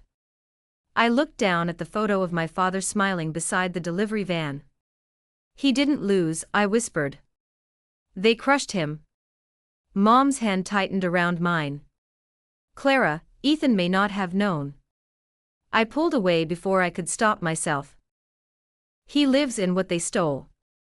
Ethan arrived an hour later with flour on his sleeve and 2 receipts in his hand, smiling the cautious little smile he wore when he had good news he was afraid I would reject. The cafe owner wants to meet tomorrow, he said. He liked the samples. I threw the envelope at his chest. The papers scattered between us. His smile vanished. What is this? You tell me. He crouched, picked up the first page, then the second. I watched his face as he read. Confusion came first. Then disbelief. Then horror so real that for 1 second, I almost hated him less. Almost. Clara, he said, standing slowly. I didn't know. There it was. The sentence every privileged person eventually reached when history placed blood on their inheritance. I did not yell. That surprised both of us. My voice came out calm, which made it worse. Your family destroyed my father. Ethan shook his head once, like his body refused the truth before his mind could. I need to verify this. Of course you do. Because if it hurt my family, it's a tragedy. But if it accuses yours, it needs verification. He flinched. Good. I wanted every word to land. He tried to step closer, then stopped himself. I'm not denying it. No, I said. You're delaying the moment you have to choose what it means. The motel room felt too small for both of us, too small for the papers, too small for my father's ghost standing between us. Ethan looked at the contract again. My father handled expansion acquisitions during that period. My mother oversaw brand compliance. How elegant. My laugh sounded nothing like me. One parent destroys the bakery, the other protects the brand. A family business. Clara, I swear to you, I didn't know. And I swear to you, Ethan, not knowing did not make my father less dead. The words hit him like a door slamming shut. Noah stepped out of the bathroom then, pale and silent, and Mom began to cry. I hated that Ethan saw that. I hated that he was there inside the ugliest room of my life again, not as the man helping me carry boxes, but as the heir to the name printed on the papers that had ruined us before Vivian ever touched me. Leave, I said. Ethan looked at me like he wanted to argue, but he had learned enough not to. He gathered none of the papers. He only set the receipts on the table because he had paid for flour that morning, and knew I would insist on repaying him. Then he left. For the next 2 days, I did not answer his calls. I did not answer his messages. The cafe meeting happened without him, and I almost ruined it because every time the owner mentioned contracts, my stomach tightened. I smiled anyway. I spoke about my father's recipes, about small batches, about fresh ingredients and early deliveries. I did not say that contracts had killed my father. I did not say that trust felt like handing someone a knife and hoping they only used it to cut cake. The cafe owner ordered 24 lemon loaves for the weekend. I should have celebrated. Instead, I went back to the motel and found Noah reading the old Blackwood documents at the table, his jaw clenched in a way that made him look older than 17. Did Dad know? He asked. Know what? That they did it on purpose. I sat across from him. I don't know. Noah looked at the Blackwood crest on the paper. Then we prove it. His voice sounded like mine had started sounding lately, too calm, too sharp, too tired of being afraid. While I was trying to build a case from photocopies and rage, Ethan walked into his father's private archive. I learned this later, but I imagine it too clearly: the polished hallway, the locked cabinets, the portraits of men who looked like they had never apologized in their lives. He went through acquisition files from 11 years ago, old emails printed for legal review, memos stamped confidential. What he found was worse than the envelope. The Blackwoods had wanted the Mason Street location for a boutique hotel entrance. My father had refused to sell because the bakery had been in his family for 30 years. So they offered him the supply contract, encouraged him to expand, waited until he was financially exposed, then cancelled and buried him in penalties. A memo from Ethan's father called the strategy pressure through dependency. Another note from Margaret Blackwood said, once Hayes defaults, property acquisition should become manageable. Manageable. That was the word they had used for my father's ruin. Not cruel. Not illegal. Not human. Manageable. Ethan confronted his parents that night in the Blackwood penthouse above the city. His father did not deny it. That was the part Ethan told me later that stayed with me. Richard Blackwood poured a drink, looked at the documents and said that was business. Ethan asked if business meant destroying a family for a piece of property. Richard said families were destroyed every day by worse men for smaller profits. Margaret, elegant as ever, told Ethan not to be dramatic. The Hayes bakery was already vulnerable, she said. We simply used leverage. Then Vivian walked in, because of course she did. She had been invited to dinner, or summoned, or placed there like a blade on the table. She looked at the file in Ethan's hand and smiled. I wondered when Clara would receive that. Ethan went still. You sent it. Vivian shrugged. She deserved to know what kind of man she was letting carry her flower. Richard laughed once into his glass. Margaret did not. She understood before Ethan did. Vivian had not sent the documents because she cared about the truth. She had sent them because nothing destroys a fragile bond faster than history arriving with a familiar last name. Ethan demanded the full files, including the internal settlement drafts and the property transfer records. Richard refused. Margaret told him that if he continued humiliating the family over that woman, he would be removed from every executive position by morning. Vivian stepped closer and lowered her voice. You still don't understand, do you? Clara will never love you. Not after this. Not after what your family did. But she might use you until you are empty, because that is what desperate people do. Ethan looked at her then, really looked, and whatever softness remained between them died. You framed her, he said. Vivian's smile did not move. Prove it. That was the trap. She knew fragments were not enough. She knew Luis was hiding. She knew the red-nailed assistant had vanished behind sterling lawyers.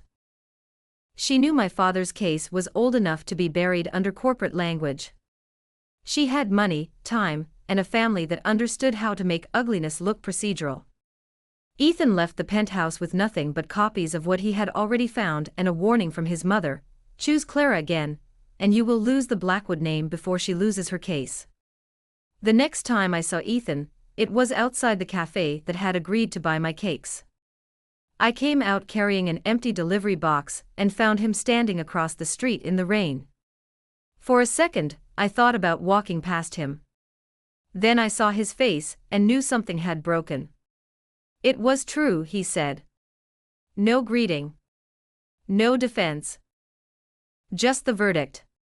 I held the box tighter. I know. My father planned it. My mother helped. They wanted the property. They used the contract to force your father into default. The rain hit the pavement between us. I thought hearing the truth confirmed would feel like relief. It did not. It felt like losing my father again, this time with witnesses. Did he know? I asked. My father. Mine. Ethan's voice softened. I don't know. That answer hurt more than yes. Maybe my father had died thinking he had failed because knowing he had been targeted would have destroyed him differently. Ethan took one step closer. I'm going to make it public. Panic rose in me so fast I almost dropped the box. No, he stopped. Clara, no. You do not get to throw my father's name into the news because you need to punish your parents. His face went pale. That's not why. Then prove you learned something. You do not move until I say we move. That argument cut deeper than any we had had before because this time Ethan was trying to do the right thing and still almost did it wrong. He wanted exposure. I wanted control. He wanted justice fast enough to burn his family. I wanted my father remembered as more than another poor man crushed in a billionaire scandal. We stood in the rain outside the cafe, both of us shaking from different kinds of grief, and I realized love, if that was what had been growing between us, did not make the distance smaller. It made the distance more painful to measure. Every time you feel guilty, I said, you reach for the biggest weapon in the room. Money. Lawyers. Headlines. Confession. Exposure. But my life is not your battlefield, Ethan. His eyes were red, whether from rain or lack of sleep, I could not tell. Then tell me how to stand with you. You don't, I said, though the words tore on the way out. Not now. Not while your name is still the knife in my father's back. He looked down, and I could see him forcing himself not to ask for mercy. Good. I had none to spare. That should have been the end of us, at least for a while. Maybe it would have been, if Vivian had not made her next move. 3 days later, every major gossip page posted the same photo, Ethan Blackwood entering the Sterling estate at night. Then another, Ethan and Vivian leaving together the next morning, her hand tucked into his arm, her engagement ring visible again. The headline was everywhere before breakfast. Blackwood heir reconciles with Vivian Sterling after Charity Bakery scandal. Charity Bakery. That was what they called me now. Not Clara. Not Hayes Bakery. A charity. I stared at the photo until the edges of my phone blurred. Noah cursed loud enough for Mom to wake. My messages to Ethan remained unanswered. By noon, Vivian posted a photo of white roses with a caption, "Some promises survive ugly distractions." I told myself not to react. I told myself there had to be a reason. Then I remembered the lobby, the handcuffs, the silence, and felt something inside me close. The most painful betrayals are not the ones that surprise you. They are the ones that confirm the fear you begged yourself to stop believing. What I did not know was that Ethan had gone back to Vivian because Louise had finally contacted him. Louise had seen more than the assistant entering the locker room. He had seen Vivian herself hand the necklace to a hotel security supervisor before the accusation. But Louise would not testify unless Ethan could get proof that Vivian had paid the supervisor and arranged his disappearance afterward. That proof, Louise claimed, was in Vivian's private cloud archive, accessible only through a tablet she kept in her Sterling estate dressing room. Ethan made the choice I had warned him against. He decided to protect me by lying to me. He went back to Vivian, apologized for embarrassing her, told her he was confused, let her believe Clara Hayes had become too much damage to carry. He played the role of the obedient heir so well that even Margaret allowed herself to hope he had returned to his senses. And because Vivian wanted victory more than caution, she let him close. Close enough to see her passwords. Close enough to hear her brag after 2 glasses of champagne that poor girls always mistook survival for strength. Close enough to find the folder labeled VS Event Cleanup. By the time Ethan sent me the truth, I had already decided I was done with him. The message came from a number I did not recognize, because he knew I had blocked the others. It contained only a location and a sentence, I have the final proof. I had to make her trust me. I read it once, then deleted it, then pulled it from the trash and read it again. My hands shook with a fury so tired it almost felt like grief. He had proof. Maybe. He had a reason. Maybe.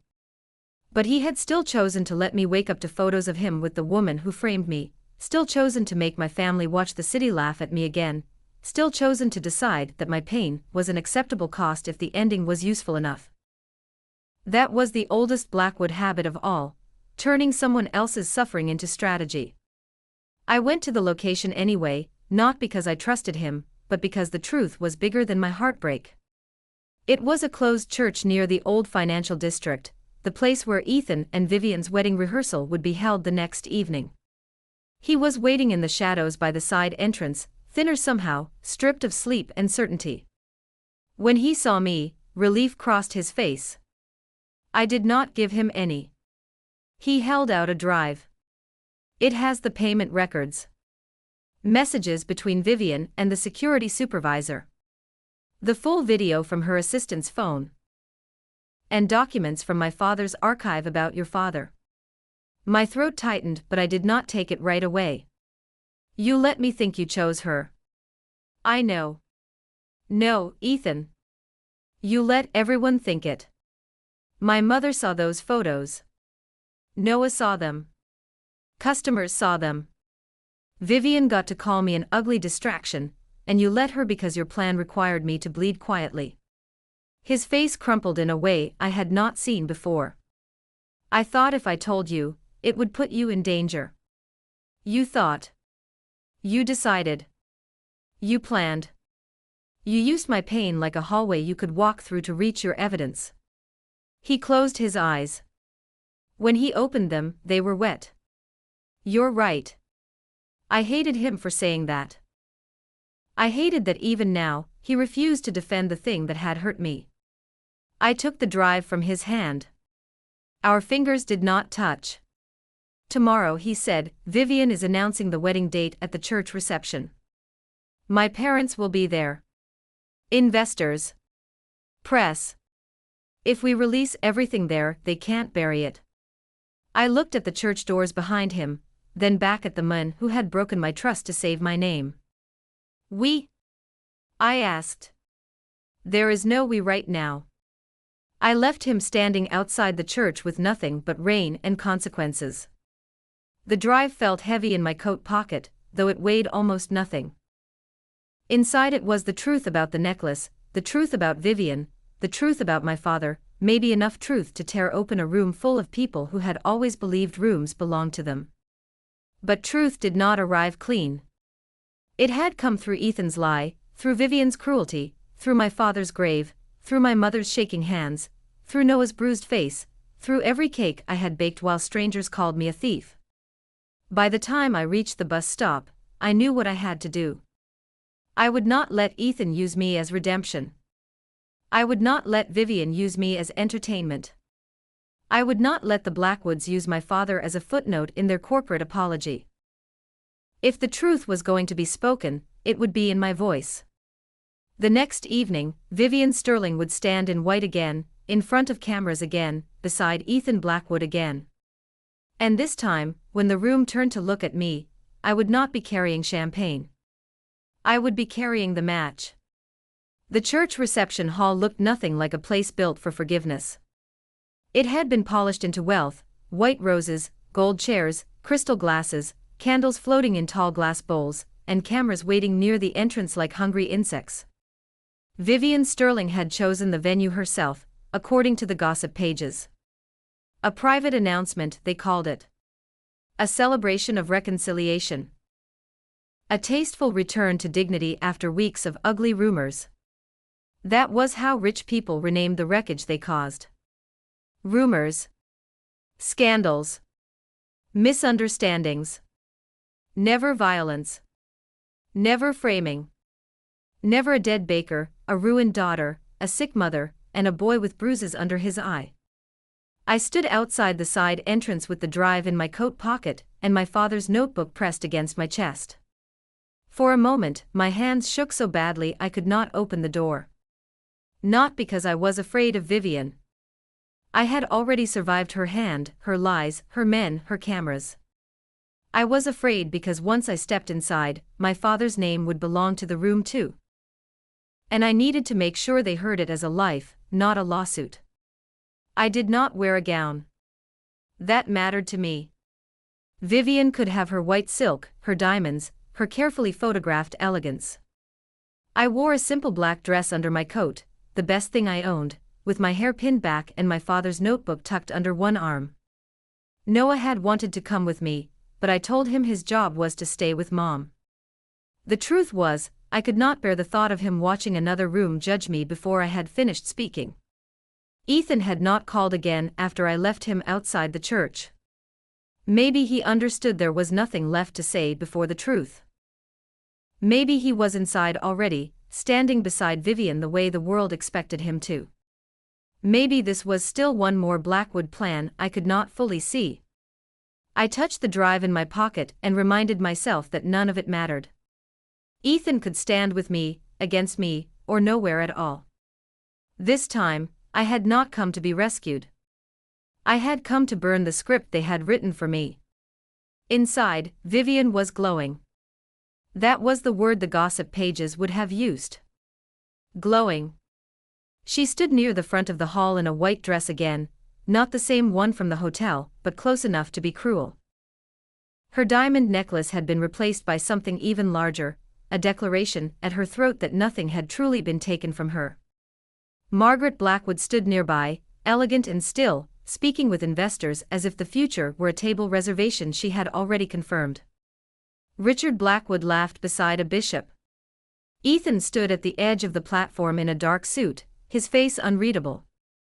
When I saw him, something in my chest tightened, but I did not let it slow me down. Vivian lifted her glass as a photographer snapped her picture. "Tonight," she said, her voice carrying easily through the room, "we put ugliness behind us." Some people laughed softly. Some lifted their glasses. I stepped out from behind the last row of chairs and said, "No, Vivian. Tonight we put it on the screen." The room turned. It happened exactly the way it had in the hotel lobby, all those wealthy faces shifting toward me with the same practiced disbelief. Only this time, I was not being dragged. I was walking. A few guests recognized me immediately. I heard whispers ripple through the hall, the waitress, the necklace girl, the bakery woman. Vivian's smile froze, but only for half a second. Then she recovered because women like Vivian were trained to bleed poison beautifully. "Clara," she said, with a laugh light enough for the cameras. "This is not a market stall. You cannot just wander into private events." I kept walking toward the small media table near the side wall. A young technician looked up at me, startled. I placed the drive beside his laptop. "Play the first folder," I said. He hesitated. Vivian snapped, "Do not touch that." Ethan moved then, not toward me, but toward the technician. His voice cut through the room. "Play it." Margaret's head turned slowly toward her son. Richard stopped laughing. Vivian looked at Ethan as if he had struck her in public. For once, he did not look away. The screen behind Vivian flickered. For a few seconds, there was only the church logo, then grainy black and white footage filled the wall. The staff hallway of the Blackwood Grand appeared, dated the night of the party. People leaned forward. The video showed me entering the changing room after Vivian slapped me. It showed the manager standing outside. It showed Vivian's assistant, red nails clear even in the bad footage, slipping into the room with something small in her hand. A murmur moved through the hall. Vivian's face went pale beneath her makeup. The next clip played automatically, a phone video from the assistant's own camera, sharper, closer, crueler. Vivian's voice could be heard off-screen. "Put it in the canvas bag. Not the coat. The bag. She carries it everywhere." Then laughter. Then the assistant whispering, "Are you sure?" Vivian's voice again, "No one will believe her over me." The hall went silent so quickly it felt like the air had been cut. I looked at Vivian. She was not glowing now. She was calculating, searching for the fastest way out of the truth. The next folder opened before anyone could speak. Payment records. Messages. A transfer from a Sterling Family Shell account to the hotel security supervisor. A text instructing him to delete the staff wing footage and report a system malfunction. Another message arranging for Luis to be paid and sent away before police could question him. Then a voice memo from Vivian herself, sharp and bored. The fat waitress is useful because everyone will believe she wanted something she could never afford. A sound passed through the crowd, not quite a gasp, not quite disgust. It was the sound of people realizing they had laughed too early. Vivian threw her glass at the screen. It shattered against the wall beneath the projection, red wine running down like the same stain she had used to begin my ruin. "This is fabricated," she shouted. "Do you hear me? Fabricated. She is obsessed with me. She has been trying to destroy me since that night." I waited until she ran out of breath. Then I turned toward the cameras. "My name is Clara Hayes," I said. My voice shook once, then steadied. I was assaulted, framed, arrested, fired, and publicly humiliated because Vivian Sterling believed a poor fat waitress would be easier to bury than to answer. Margaret Blackwood moved toward the platform, her heels silent against the polished floor. "This is a private event," she said, calm as winter. "Miss Hayes, whatever grievance you believe you have, this is not the appropriate venue." I looked at her and almost smiled. Appropriate. That word belonged to women like Margaret, women who could hide cruelty behind etiquette. "You are right," I said. A hotel lobby was not the appropriate venue to put me in handcuffs. A gossip page was not the appropriate venue to call me a thief. My mother's hospital room was not the appropriate venue for her to learn her daughter had been framed. But your family used every room it owned to destroy mine, so I chose one with cameras. Richard Blackwood stepped forward then, anger finally breaking through his polished skin. "Careful," he said. "You are making accusations you do not understand." I opened my father's notebook and lifted the old photograph from between its pages, my father smiling beside the Blackwood delivery van. "No," I said. "I understand more than you ever expected me to." The third folder opened. Contracts. Memos. Internal emails. The Hayes Bakery Supply Agreement. The termination notice. The penalty clauses. The Blackwood acquisition memo calling my father's collapse pressure through dependency. Margaret's note about acquiring the Mason Street property once Hayes defaulted. My father's name appeared on the screen again and again, not as a man who loved cinnamon rolls and believed cake could make people kinder, but as an obstacle in a development plan. That was when my voice nearly broke. I held the notebook tighter. "My father died believing he failed his family," I said. "He did not fail us. He trusted people who had already decided his life was a business strategy." Richard's face hardened. "That was 11 years ago." "Yes," I said. "And I have been poor every day since." The room went still.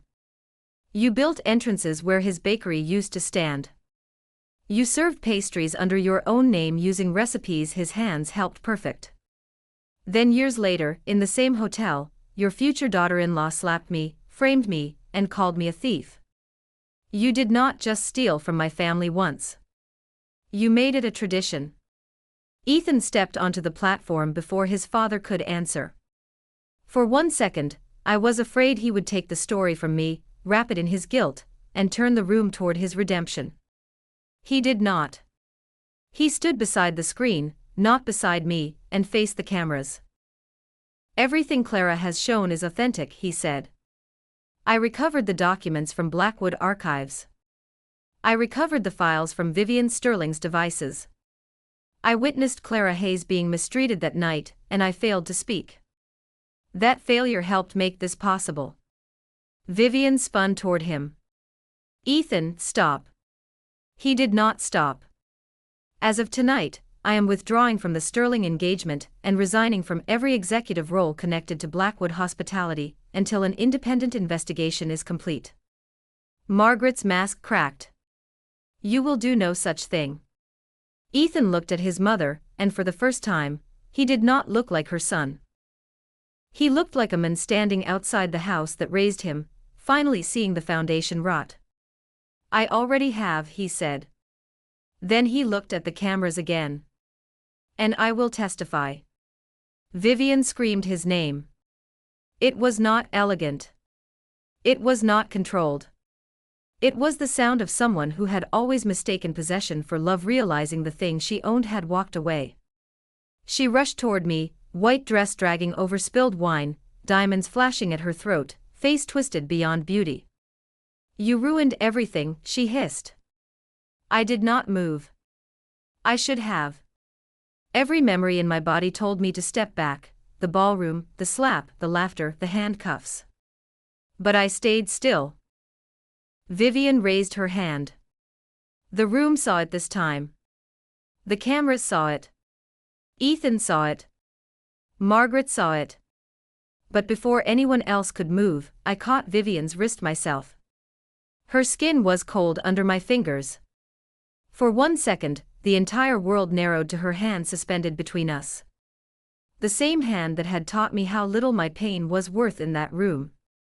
I looked into her eyes and said, the first time you hit me, you thought no one would protect me. My grip tightened. This time, I did. Then I let go. Not because she deserved mercy, but because I no longer needed to prove my strength by becoming her. Police arrived after that, though this time no one put handcuffs on me. Vivian kept shouting that I was lying, that Ethan was unstable, that the files had been stolen, that her family would sue everyone in the building. But her voice sounded smaller with every word, because evidence has a way of making cruelty less glamorous. The security supervisor's name was handed over.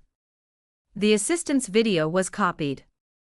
Luis's statement, recorded by Ethan 2 hours earlier, was sent to the investigator waiting outside. Reporters shouted questions. Investors backed away from Richard Blackwood like scandal could stain their suits. Margaret stood perfectly still, but there was no elegance left in her stillness. Only calculation with nowhere clean to land. Ethan did not come to me while the police spoke with Vivian. He stayed where he was, answering questions, giving names, handing over the files that would cost him everything. That mattered. He did not use the collapse to touch me, comfort me, or ask for forgiveness in front of cameras. He let the moment belong to what had been stolen. My father. My name. The truth. By midnight, the videos were everywhere again. Only this time, they did not show me in handcuffs. They showed Vivian raising her hand and me stopping it. They showed the hallway footage. The messages. Ethan's statement. My father's contract. They showed me saying my name, not as an apology, but as evidence that I had survived being renamed by people who hated me. The same internet that had called me a thief now called me brave. I did not trust it. Public sympathy was still a crowd, and crowds could turn. But when Noah called me crying and said Mom had watched the whole thing from her hospital bed, I finally sat down on the church steps and let my body shake. Not from fear this time. From release. She said Dad knows, Noah whispered. I pressed the phone to my ear and looked up at the dark sky above the church roof. For years, I had carried my father's failure like an inheritance. Tonight, I gave it back to the people who had written it for him. That did not heal everything. But it changed where the wound belonged. Ethan found me on the steps after the cameras had moved to the street, and Vivian had been taken away for questioning. He had no coat on, no tie, no polished certainty left. He looked almost ordinary, except grief had made him older in a way money could not fix. He stopped several feet away. Good. He had learned distance. Are you okay? He asked. I laughed once, tired and raw. No, he nodded. I didn't think so. For a while, neither of us spoke. The city moved around us, sirens fading, reporters murmuring, church candles still glowing behind the glass doors. Finally, Ethan said, "I lost my position tonight. My parents froze my accounts before the announcement ended. The board will remove me formally by morning." I looked at him. "Are you telling me so I feel sorry for you?" "No," he said. "I'm telling you because you were right. I needed to know who I was without everything they gave me." His voice softened. "I don't know the answer yet." That honesty hurt more than a beautiful speech would have. Beautiful speeches ask to be believed. This only sat between us, unfinished. He looked down at his hands. "I am sorry for the lobby. For the silence. For trying to fix things with money. For lying to you about Vivian. For making decisions because I thought the ending justified the pain." He swallowed. "I know I do not get to ask you to forget any of it." "No," I said. "You don't." He nodded again, and I could see the cost of not defending himself. "I'm not asking to be forgiven tonight." He looked at me then. "I'm asking if, someday, after I learn how to stand without the Blackwood name holding me up, I can show you who I am." I wanted to say no. It would have been cleaner. Safer. Easier to understand. But love, or whatever lived in the damaged space between us, had never been clean. He had failed me. He had hurt me. He had also handed me the drive, stepped back from my moment, told the truth when it cost him, and let me stop Vivian's hand myself. None of that erased the rest. But it made the rest complicated enough to keep breathing. I stood and brushed dust from my dress. "Tomorrow," I said, "I have 72 lemon loaves to bake for the cafe." Ethan blinked, confused by the turn. "Okay. My oven is still terrible. The table needs fixing. Noah has school, and Mom has dialysis. I cannot carry flour alone if the order gets bigger." His eyes changed, but he was careful not to let hope become arrogance. "Are you asking me to help?" I picked up my father's notebook and tucked it under my arm. "I'm saying if you show up at 4 in the morning, bring comfortable shoes. And don't bring a car that makes vendors raise prices." For the first time all night, something like a smile crossed his face. Small. Tired. Grateful. "I can do that." "And Ethan?" "Yes." I held his gaze. "This is not forgiveness." He nodded. "I know." I started down the church steps, then paused. "It is a beginning. That is all." He did not follow immediately. He let me walk first. Maybe that was the first lesson. Maybe it was the only way we could ever begin again. 3 months later, Hayes Bakery had a real kitchen. Not large, not fancy, not built from a miracle check or a billionaire apology, but rented with cafe orders, market sales, community donations I had accepted only after writing every name down, and a small legal settlement that arrived with no speech attached. The investigation into Blackwood hospitality grew wider than anyone expected. Vivian's family tried to bury the story, but videos make difficult graves. Richard resigned. Margaret disappeared behind attorneys. Ethan testified until the newspapers stopped calling him a romantic rebel and started calling him a liability to his own class. He did not complain. Most mornings, he arrived at the kitchen before sunrise in flour-dusted clothes, carried sacks, burned things occasionally, and let Noah boss him around with alarming confidence. My mother sat near the window when she was strong enough, watching us work with a softness that still made me ache. As for me, I did not become smaller to become worthy. I did not become beautiful because pain carved me into someone acceptable. I was still Clara Hayes. Fuller than some people liked. Poorer than others respected. Angrier than polite women were supposed to be. But I was no longer invisible. On opening day, I placed my father's notebook in a glass case near the counter. Under it, I wrote one sentence: these recipes survived what money tried to erase. People lined up down the block. Nurses came. Market vendors came. The orange seller brought a crate of fruit as a gift. Even Luis came with his daughters, nervous but smiling. Ethan stood at the end of the line like everyone else, holding a small bouquet of yellow flowers he had bought from the wholesale market because he knew roses still reminded me of Vivian. When he reached the counter, he did not step around it. He did not kiss me in front of the crowd. He did not make the day about us. He simply placed the flowers beside the register and ordered one cinnamon roll.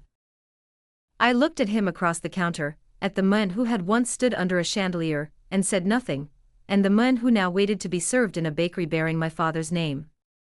"That will be $4, I said. He handed me 5. "Keep the change." I raised an eyebrow. "Do I look like a charity?" He smiled. No, his voice was quiet. "You look like the woman who rebuilt what we tried to bury." I took the 5, gave him his dollar back, and for the first time, I smiled without feeling like I had surrendered anything.